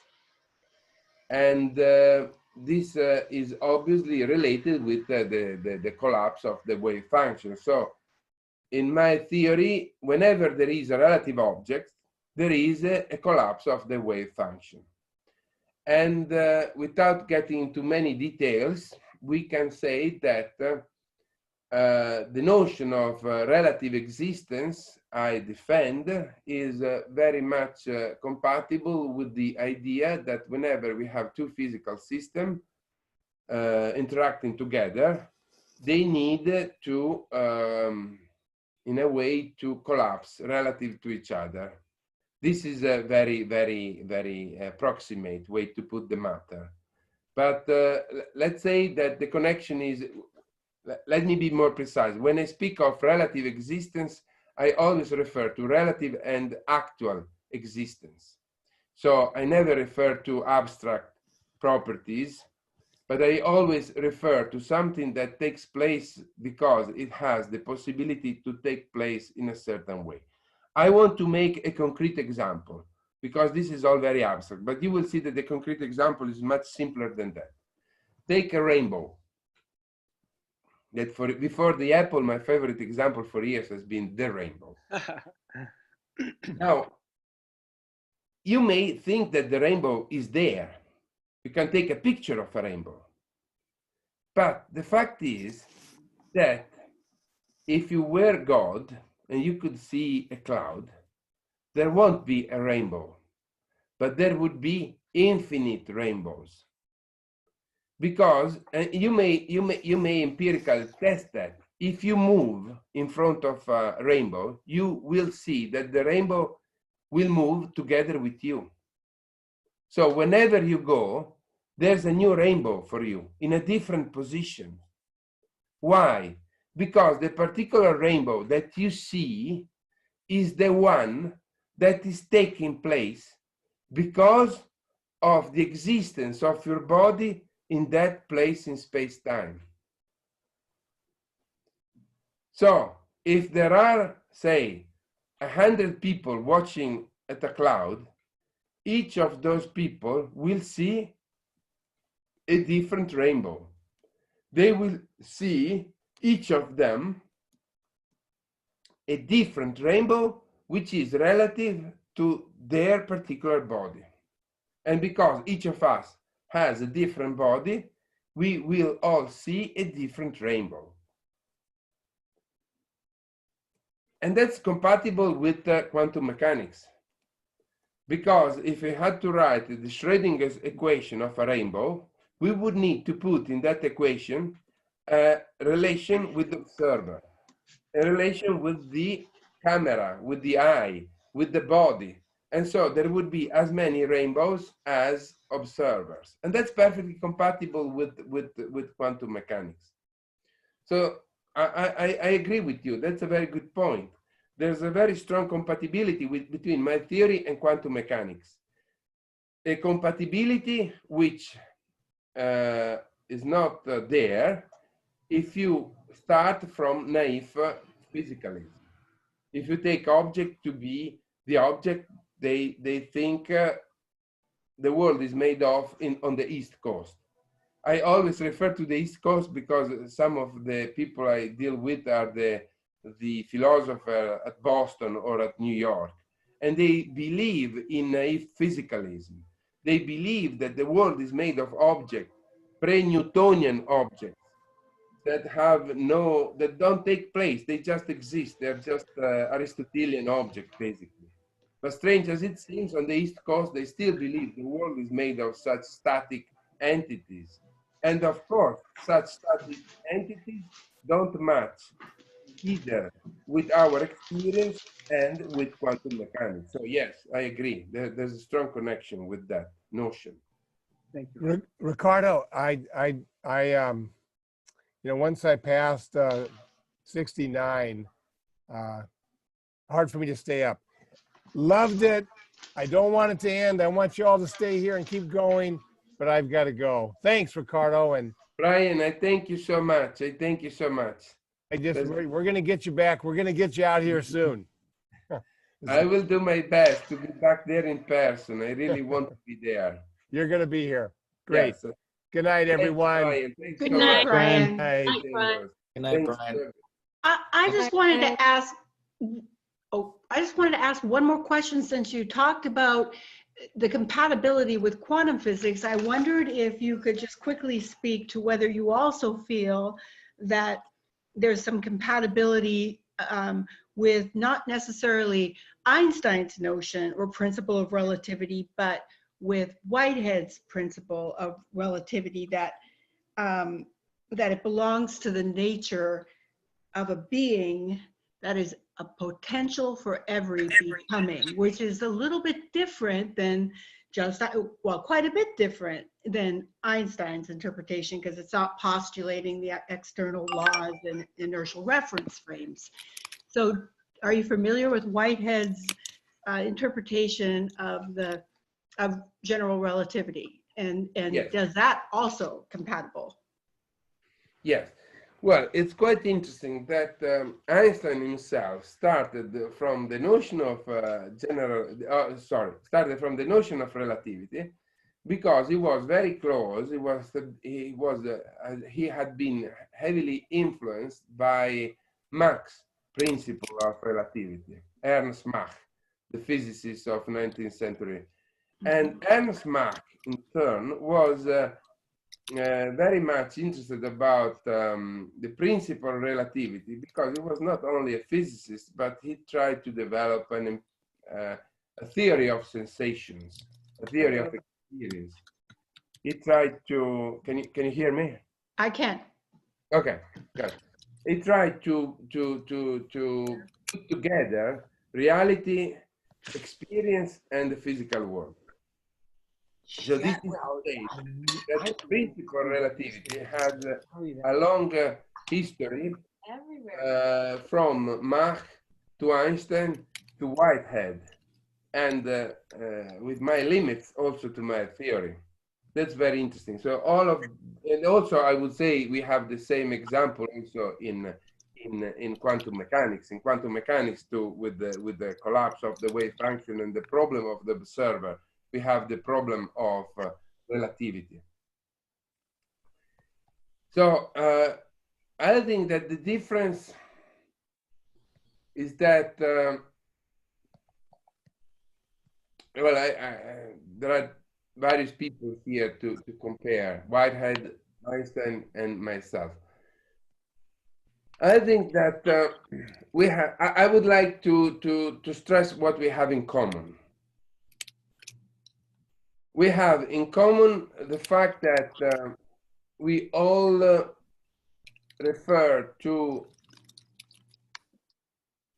existence as a form of actuality. So the notion of relativity is not an abstract notion in these views. It is a very concrete notion. It has to do with actual taking place. As in the case of the rainbow, you need to have a physical system for the rainbow to take place. It's not enough to say that in the cloud there is the potential for a rainbow. That's not enough for the rainbow. The rainbow needs a cloud with droplets and also needs a body in which the light rays from those droplets can converge and can take place.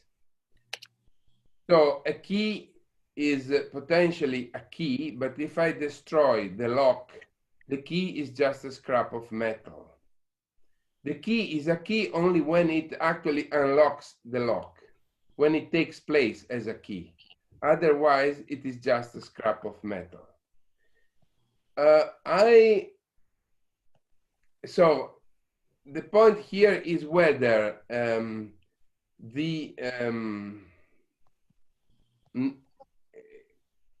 whether it is enough to exist in potency, or we have just actualities.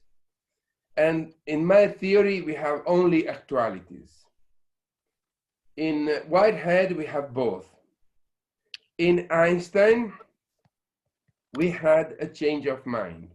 In the first Einstein, the Einstein who worked alone in Switzerland, who developed special relativity, and who wrote the first paper about special relativity, there are only actualities. It's like myself. Then Einstein got influenced by Minkowski, who was a mathematician. And like all mathematicians, they don't like things that takes place. They like abstract things that are eternal. And then Einstein was influenced by the mathematical space-time, but four-dimensional space-time in Minkowski, and by the notion that everything exists forever. And so there are no actualities. And Einstein then changed his mind, although he was never completely convinced by Minkowski, and started to think that maybe there are also things in potency. So I would say that, in my view, things exist only when they take place. In Whitehead, there is some opening about potential becoming. There is some ontological existence of potency.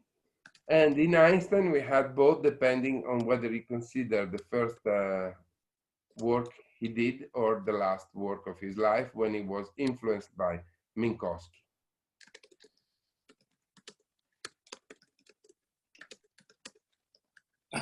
Ricardo, I've got a question from somebody who texted me a bit ago. The question was, in considering how an organism might realize the sense of implying the universe, actual existence or appearance, relative with each other, actual practice in a certain way, and past and present. Sorry, I'm trying to. Yes.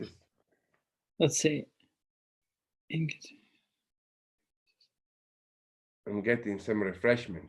Sure. That's my breakfast, milk. And I'm going to try to phrase this question a little bit. Matt, did you want to share anything while you have a moment? Oh, I was just going to make sure that, Ricardo, if you need to, have a sip of tea, or I don't know if you've had breakfast yet or anything, please let us know when you need to step away from the. No, I'm fine. I don't want. I mean, You're late, but now my day is just beginning. So Great. I'm just making sure. Yeah, and they're all on like house arrest anyway, right? So, sorry. No, I'm fine. I'm fine. I'm super fine. Let's see, Shenron. I'm not entirely sure how to pronounce your name, but if you, Shenron, if you'd like to rephrase your question, maybe I think that would help a little bit. And if anybody else has a question. I think I'll jump in here to express my appreciation for the way that, Ricardo, you're bringing the body back into, and the body's relationship to the world back into the center of the conversation, rather than forcing us to try to wrap our heads around how something that's like consciousness, as imagined as though it was something totally immaterial, not embodied, unextended, as Descartes thought. It simplifies the terrain a lot. But I'm wondering if, I love the way you're saying you want to get rid of this dichotomy between appearance and existence. Because, you know, with Galileo, right, you have a sense in which there's this subjective domain of consciousness and awareness, and then there's the objective domain that is the cause of that awareness. And what you're saying is, let's just focus on causality and the causal relationships in the physical world, and that at least for human bodies, and I'm assuming animal bodies, causal relationship is experiential. And I think that's what you've been saying. But how far does that extend? Because you said you're not suggesting a form of panpsychism. So how far does this equivalency between what we used to call perception and the causal relationships among relative objects, including our own bodies, how far does this equivalence between perception and causality go? Because you're not saying that any causal relationship in the physical world will manifest experientially, or that there will be an experiential horizon that is identical to that causal relationship. Only, I think you're saying only some bodies, like complex animals, I'm guessing, have an experiential quality to their causal relationships. Is that, can you say more about that? Well, I'm a little bit more radical than that. Because I don't feel the need to add experiential quality to the domain of existence. Our bodies are unique, but are not ontologically special. They are unique insofar as our bodies allow us to allow very complex objects to take place. Take a face. A face is a very complex object.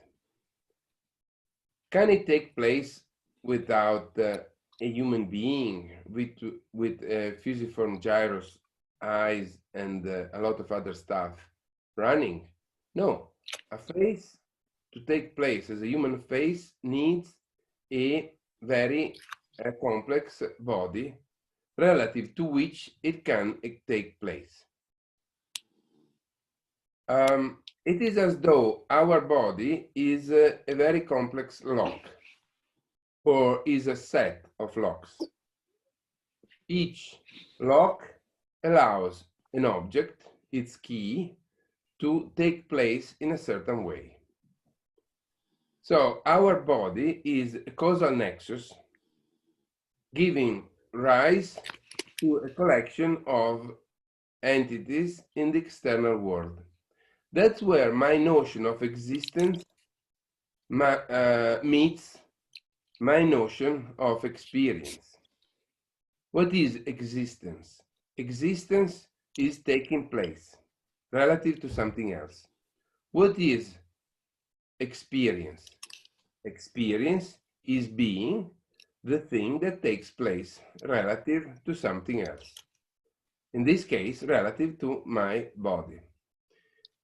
Our body are unique because they put together a whole world of objects, more than any other objects I know of. Our bodies are a causal nexus of incredible complexities, but it's not in virtue of complexity that they create an experiential quality. It is by virtue of complexity that our world is complex. So, does an electron have an experience of electricity? No, of course not. But the electrons is one of the conditions for an electric charge to exist. As far as we know, an electric charge could not exist in isolation. There's no experiment that shows us that anything exists in isolation. We know that there are masses because masses pull each other. We know that there are electric charges because electric charges exert effect on each other, and so forth. All physical units are all based on an experiment in which there was a relation between a physical entity and another physical entity. Then we forget the latter physical entity and we claim that there is just the former. But we have no reason to do that. And likewise, that's what we can apply to our existence. So, I mean, you mentioned panpsychism. What's the difference between panpsychism and my theory?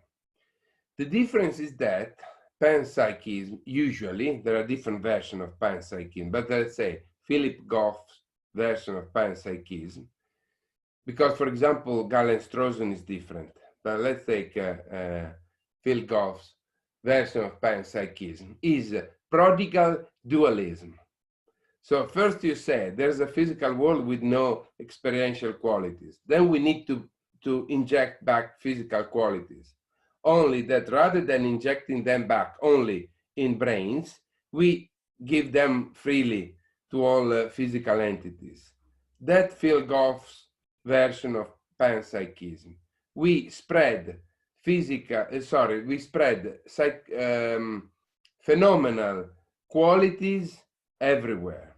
We give a little bit of the mind to all objects. That's not what I say. I say a completely different thing. I say that there is just the world, there is just existence. And because we assumed that the world is made only of numbers, we felt the need to create phenomenal experiences. We felt the need to create a fictitious mental world, which is basically the world once we have removed from the world the functional structure. We don't need to do that.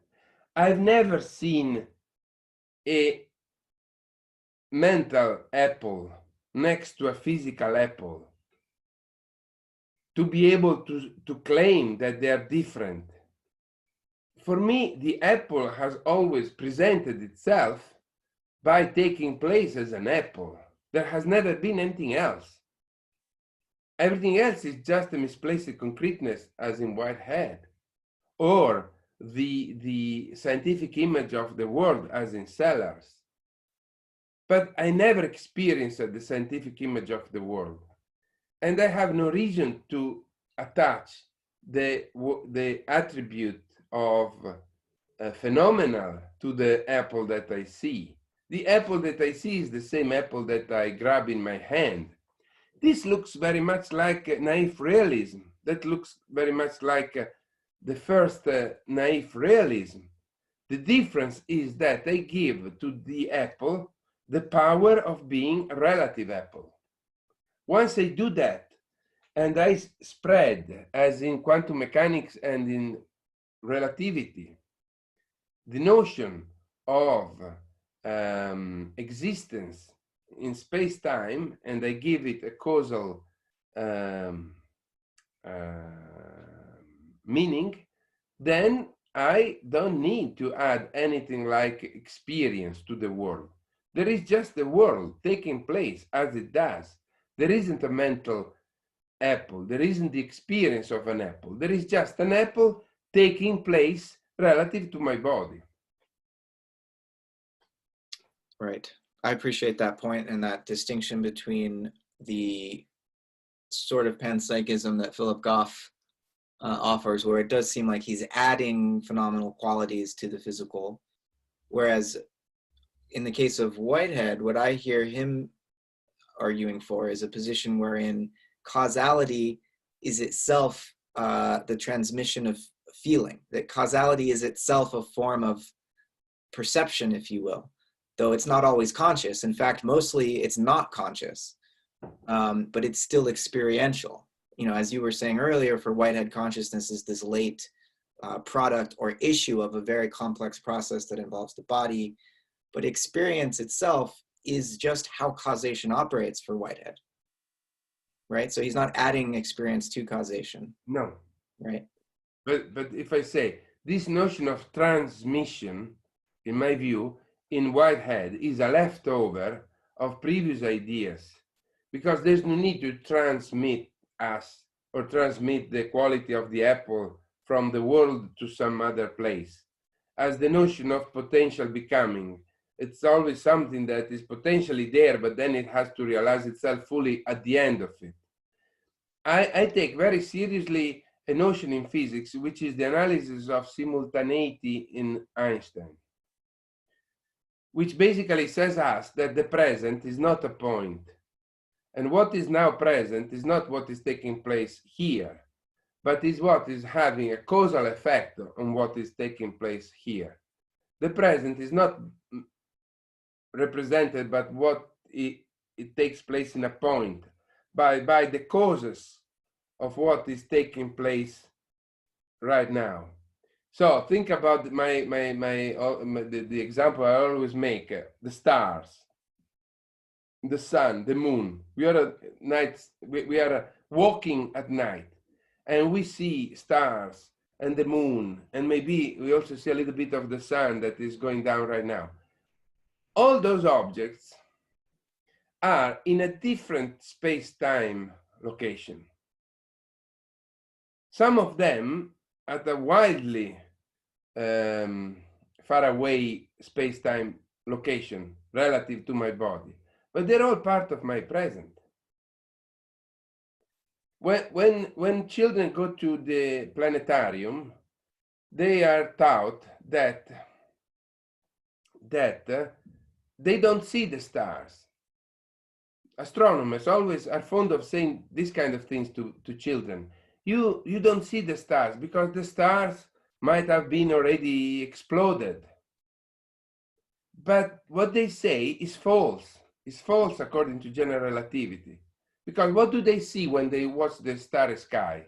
Don't they see the stars? Yes, of course they do. What are they expected to see? Pictures of the stars on the sky? Of course not. The light. But if we don't see the stars and we see the light, then the same holds for us, because I don't see you. I see the light from your body to me. So we don't see anything. We see only light. But if we saw light, then why don't we see the rhodopsin? If that argument were sound, why don't we see the rhodopsin in our retina?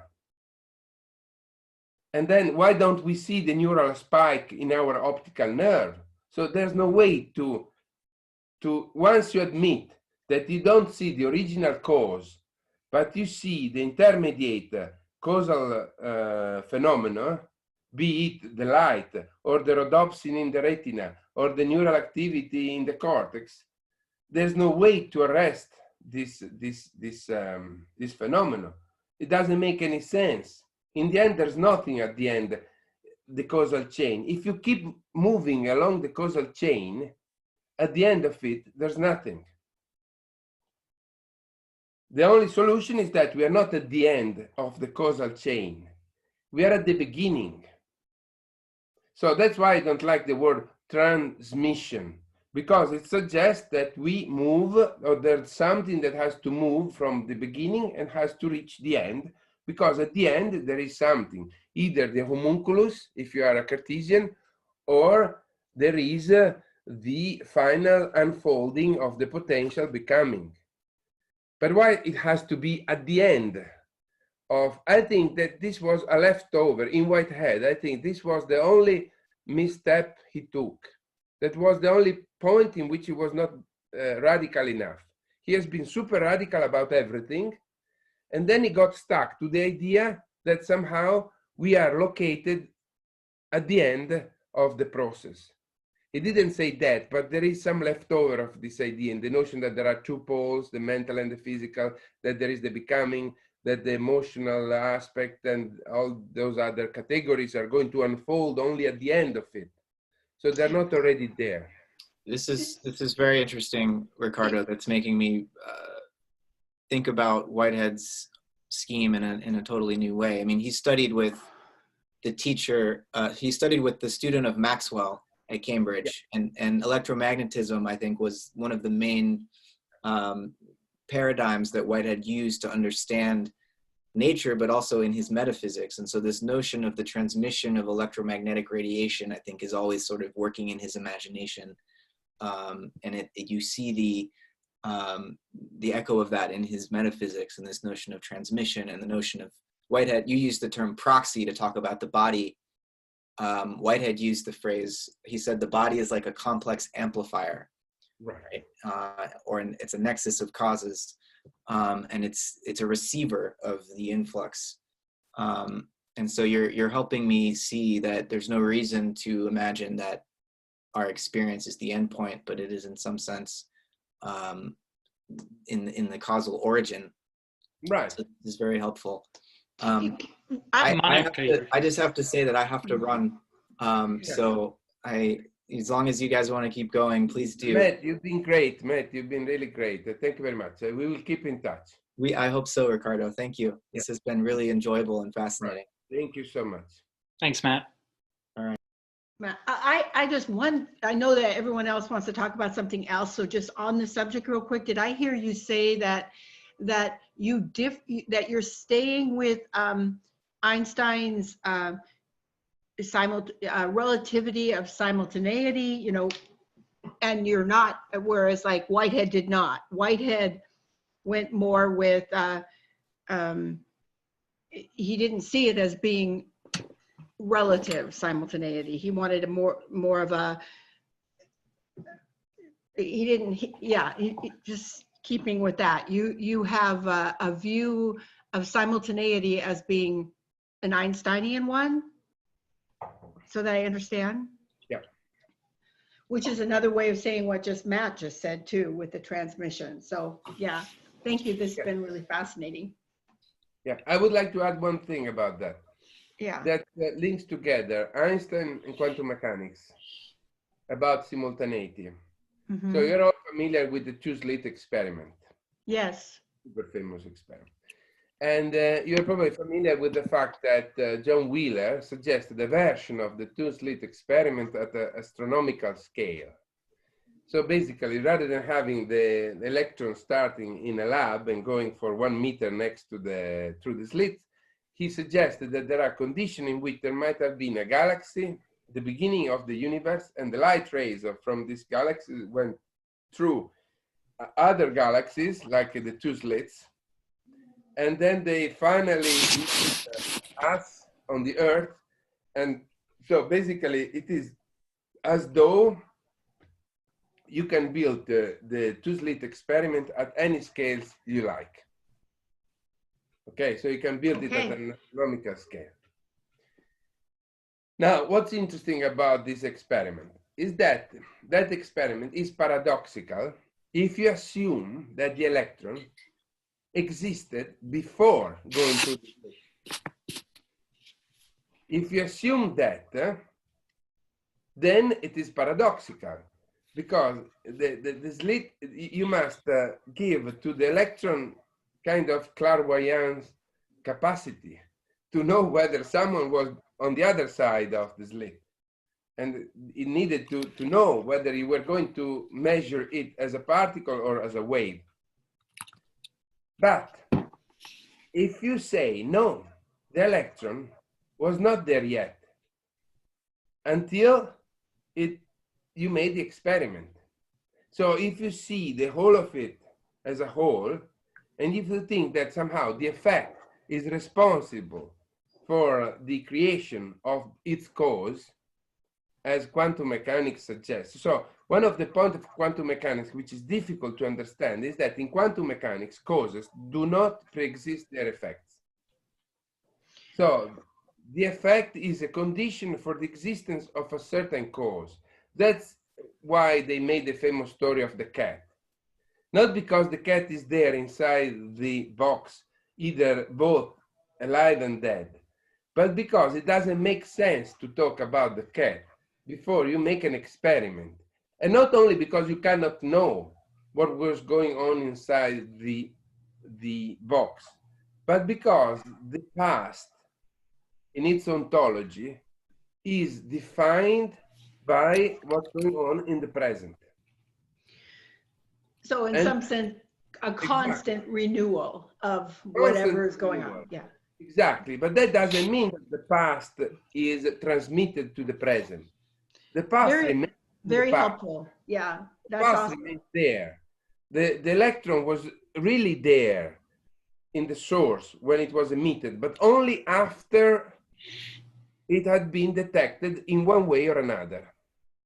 So the present creates its past, not creates its past, but it sets the condition for the existence of the past. In this view, I the like present creates the conditions for the existence of the past. That's awesome. Yeah. That's helpful. Yeah. Thank you. Sometimes I say that the effect of the effect is the past. And no, sorry, the effect of the effect is the past. It's cause. Cool. And that's it. So, shall we call it a night? Yeah, we could. No, I'm still available. I'm not going anywhere. Okay. I just don't want people to get to stay here only to be polite with me. Sure. No, I told everybody to leave when they need to. Sarah had a question about Barfield. Sarah, are you still around? Yeah, I'm here. I'm kind of like falling asleep. No offense to the lecture. I've just been up since really early. But no, that was more in regards to the talk earlier about kind of going into appearances, of course. And let's see, the need to create the phenomena and of mentality as an illusion. So the name that came into my mind was Barfield. But no need to extend that conversation too much further. But the mental is an illusion. Yeah, that's another red flag. I think it's just also this hour for me too, you know. Sure.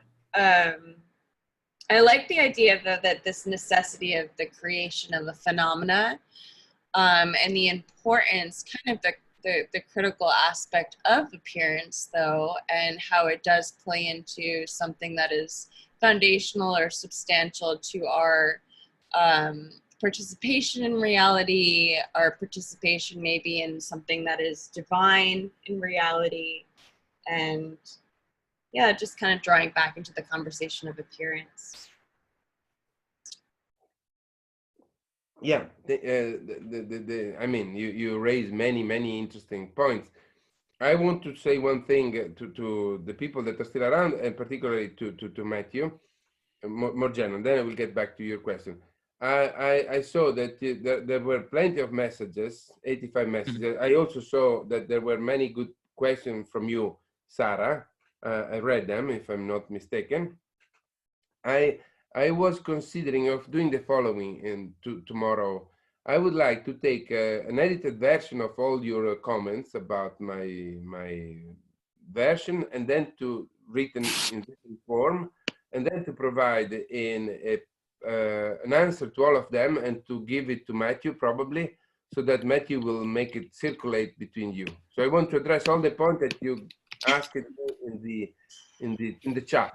if possible. Sure. Yeah, I will. I'll copy and paste it and send it to you. Exactly. I would like if you'd to like do to that. do. Mm-hmm. I would like to do that. Well, going back to what you said, yes. Mentally, I would just like to address a red flag that you mentioned. Mental as an illusion. Yes, I'm not shy about that. In a way, I'm a reductionist. I'm a reductionist because I claim that there isn't a mental or phenomenal level over and above the physical level. At the same time, I suggest that the physical is different from what it is usually assumed from, it is usually assumed by naive materialists. And having said that, in a way, I don't claim that the mind doesn't exist. I only claim that the mind, qua mind, doesn't exist. That the mind has something that is different from the existence of object doesn't exist. So it's a form of reduction. Reductionism is not a form of eliminativism. So if I say that temperature is the movement of molecules, I'm not saying that temperature is not a physical phenomenon. I'm saying that it's a real physical phenomenon, only it is one and the same with the movement, the average movement of molecules. If and I do the same, I try to say that experiences, that conscious experience is not an illusion like Dennett. Dennett says that it's just an illusion. Dennett tries to say that it is only a wrong concept. I'm saying no, it is a concept that points to something real. Namely, it points to the fact that I'm one and the same with the physical world. A physical world that is both relative and spread. But, of course, I accept your comment. I claim that the mind as something that is independent from the physical world is an illusion. Yeah, and I think, let me just write those down here. I think there was a concern, and it might not be a concern anymore, but there seemed to be some pushback in a number of places of a kind of... I'm here. Sure. A desire to sort of do away with the internal and do away with that subjectivity and reduce everything to objects, right? And so on the one hand, I can sort of see where that comes from, in the sense that, you know, there's a sort of dualism at play, and so much of, I guess, scientific materialism has emphasized the objective sort of physical part of that dualism while sort of taking away that subjectivity. And so there seems to be a kind of willingness to balance that subjectivity and interiority. But what you seem to be doing, and I think what Sean or somebody said was, you know, if everything's objects, everything might as well be subjects, right? And so I wonder how that, how you sort of respond to that. And then also, I guess I'm sort of channeling Bateson, Gregory Bateson, whose ecology of mind seems similar in the sense that, you know, and I haven't read too much Bateson, but I seem to remember a quote of his, or, you know, maybe I'm being generous with the quote, but the idea that consciousness sort of arises in the circuitry, and this relationship that really seems very similar to yours, but for he seems to really promote subjectivity, whereas you seem to not. But I also really like what you're saying, because it seems like, you know, and I think what maybe Monica or Brian would say with regards to the material and spirit, you know, like material and spirit are synonyms to a degree. So even using these words that would imply dualism is problematic because when you reduce them, or maybe do away with the language, it's the same thing in a certain way. So there's that. I'm wondering, in terms of Bateson, in terms of the eliminating subjectivity, in terms of the dual, all of that. How do you? Yeah. Now, you raised a very interesting point. If I say that everything is an object, why don't I say equally that everything is a subject? And that may seem correct at first, but that's if you think carefully about that, there's only an apparent symmetry between claiming that everything is a subject and claiming that everything is a subject. What is the difference? The difference is that if you claim that everything is a subject, you suggest that there has to be perceivers. That I mean, there's no. That's basically the idealistic position of Berkeley or other people. Then at the end, you need a universal perceiver to hold the universe together. Basically, that's because the reducing everything to subjects require a kind of it's a kind of top-down reduction, because every time you have a subject, you have a center of existence, which is the condition for the existence of something else. So the position, Berkeley's position as percipi is not the same as my position, which in Latin would be something like percipere est esse. So Berkeley said everything exists because it is perceived, and I, on the contrary, I say that perception is to exist. There's a difference between the two. In the first one, you have some kind of additional principle. Let me put it this way. We don't have, conceptually speaking, an autonomous notion of the subject or experience. Usually we have defined, historically speaking, experience as not existence. We have defined appearance as reality without existence. What is a pure appearance? Is reality without existence. So my point is that there seems to be a perfect symmetry between subject and object, but there isn't. In fact, we always started from reality as it is, from the pre-Socratic philosophers. We started from reality as it presents itself, a world of objects. And then we develop a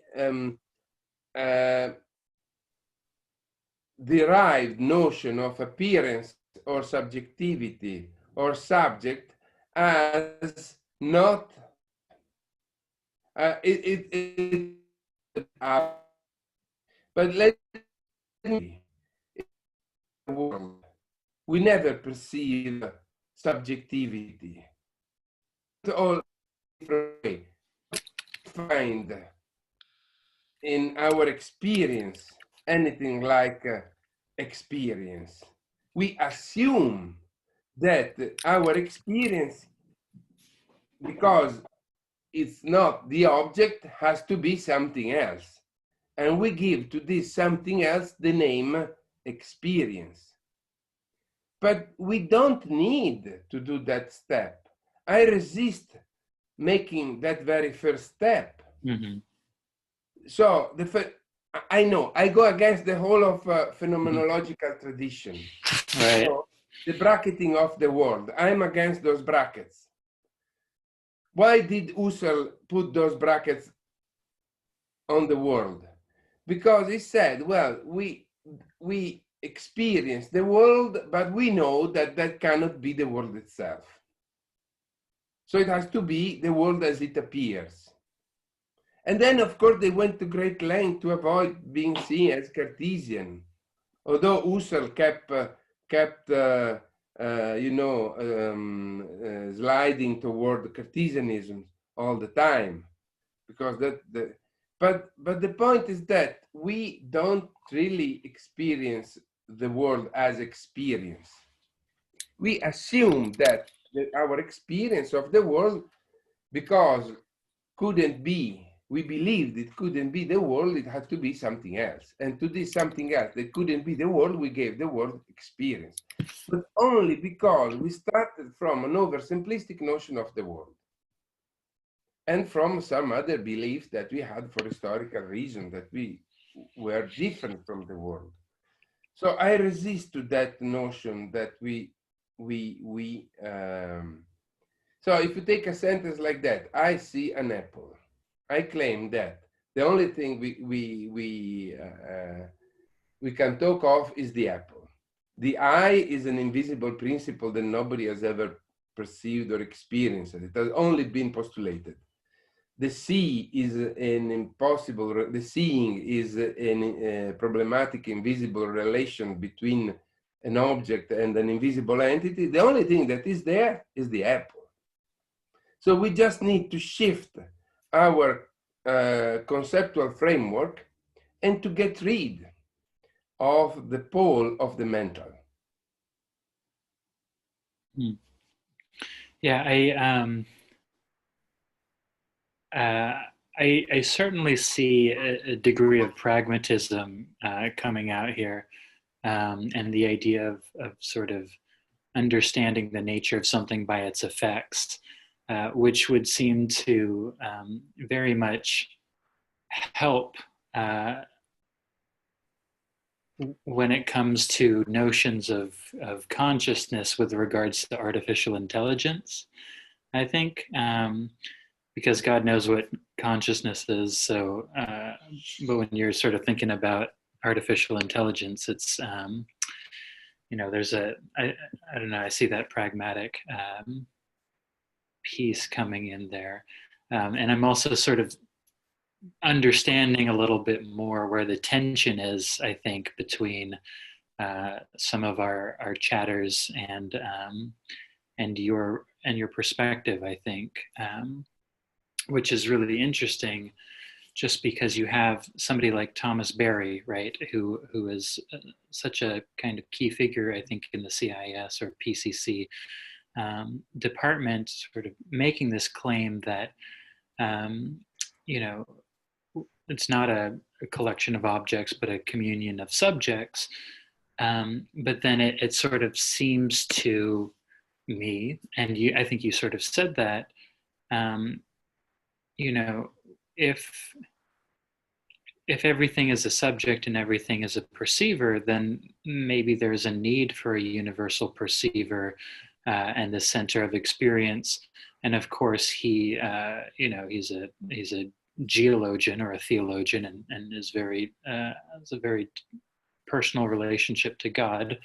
And so it seems like your theory, your hypothesis, is trying not to rely on God for your perspective, or for the claims and consequences, in which case you sort of make this shift to more of an objective existence experience, and yet bringing those into not even relationship, but a kind of union of experience and existence to a degree, in the sense that,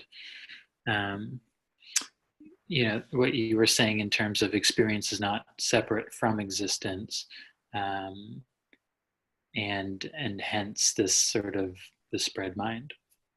Yes, exactly. That's very well said. I couldn't say it better. No, honestly, it was very well said. Definitely. Yeah, and I think it's interesting because I'm thinking of both process philosophers, like Whitehead, who seems very much, well, it seems very aligned with Whitehead, and I think probably the pragmatic kind of approach comes in, but it also seems both to, somebody mentioned Teilhard de Chardin, and in terms of the noosphere, right? And I think on the one hand, it almost forces us to redefine the noosphere, and maybe this idea of the anima mundi, and I forget the psychologist, Hillman sort of has this idea of the spirit coming through in the material expression, right? And that material expression sort of strikes a chord that resonates with us, and as we experience it, we can sort of feel into that, into the sort of underlying spirit or the appearance that helps us to understand the maybe existence a little bit. And then I'm also wondering, in terms of like new materialism, are you drawing from that at all? Are you familiar with new materialisms at all? Well, yeah. And then I after my reply, I think I will have to go, and we can let Sarah. Sure.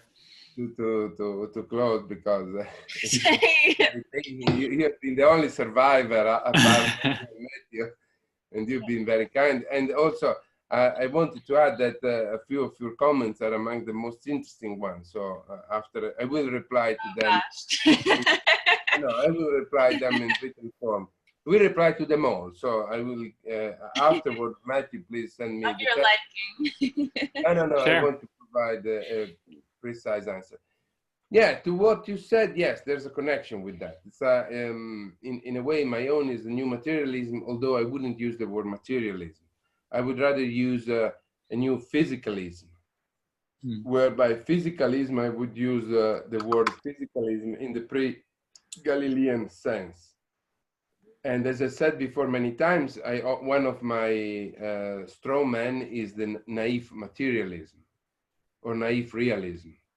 And I try to develop a critical version of physicalism that is compatible with our experience. So in my view, we must have a place in the physical world. And if we don't fit with the physical world, that means that we haven't understood the nature of the physical world. For me, it's very naive to keep a rigid idea of the physical world that doesn't fit with our own existence. Don't you think it seems very silly to me that in the last 100 years we develop a picture of the world in which we don't exist, which we cannot fit in, no matter what we do. And rather than going back to the drawing board and revise our understanding of the physical world, what have people done? They have said, oh, the conscious mind is the greatest mystery of all. It will never fit with the physical world. No, it doesn't fit with the physical world that we develop ever since Galileo, which after all is only 400 years. So we need to make one step forward. We need to improve our view of the physical world so that we will fit inside the physical world. Mm-hmm. And so it's correct. My own can be, my position may be labeled as a kind of new materialism in a way. But then I will get to a close. You mentioned Carl Jung's Anima Mundi. There's connection between Carl Jung and David Bohm and quantum mechanics and many other authors that they tried to, and there's also connection, strange as it may seem, with William James and with American pragmatism and with neutral monism and with the neutral ontology and the like. I consider all those positions, but their problem is that they suggest that there is one ontological level, the anima mundi, or the neutral ontology, that manifests itself in two different ways. And the problem is that those two different ways, usually as they have been defined, they cannot speak with each other. So those models, as interesting as they might seem, they are just a very complex way to justify dualism, in my view. In my approach, the red of the apple is only one. So there's no anima mundi red that manifests itself in a dual way. There's no dual mode of existence. There is just one way. And this way is the same that is in my experience and here in the room. So you're all familiar with the example of William James of the room that exists in two world lines. One of the experience and the other one of the physical existence. Well, in this model, there aren't two world lines. There is just one line. And the duality existed only in our theories. Yeah, I like that.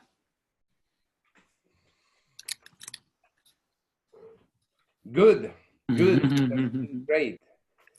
Now we get back to the, now the sunset has just taken place, not the sunset, the sunrise has just taken place. Oh, nice. Oh, I'm not ready for that yet over here. We need a few hours before the sun rises over here in California. No, here A little sleep first. Well, thank you, Ricardo. You know, always appreciate the dialectic, and it's been really great to talk with you. You know, I think in terms of consciousness and the world, it's interesting because I see a very you know, a really interesting union between your work, I think, and what I see at PCC. And at the same time, there's a kind of a collision that I also see that I don't know if it actually exists. You know, I think it might be that kind of you know, duality exists in theory, and an inside and an outside of two different theories. But it's always fun to watch them in dialogue with one another. So thank you for that, and thanks for coming here. Thank you so much. Yeah, and I think we're gonna give Sarah the last word here. Really? I don't know. On the spot. No, I ask a lot of questions. I'm a challenger. I actually, a lot of this goes down to vocabulary and symbolism, and I'm actually kind of the black sheep a little bit of the PCC when it comes to terminology like reductionism and other things that I feel a little bit differently towards. So that could be, you know, completely alternative conversations we could have outside of this. But I do appreciate the conversation, and I think that the line that really just stood out for me in the whole thing is that the apple as a symbol is something that we're sharing in, and there is a lot of symbolic resonance coming out of that for me. So I think I'm gonna go to sleep with that image of that apple. Nice. Thank you. Thank you. Thank you. Thank you, Sarah. Thank you very much. Thank you, Matthew. Yeah, absolutely. All of you. And I hope to meet in person soon. Absolutely, yeah. I will do my best. Yeah, and I hope everything stays well with you in Italy. Thank you. Send me the text, so I will send I will do it that. back to make it circulate. Perfect. Cool. Take care. Bye. Bye. Bye. Bye, Sarah. Bye, Matthew.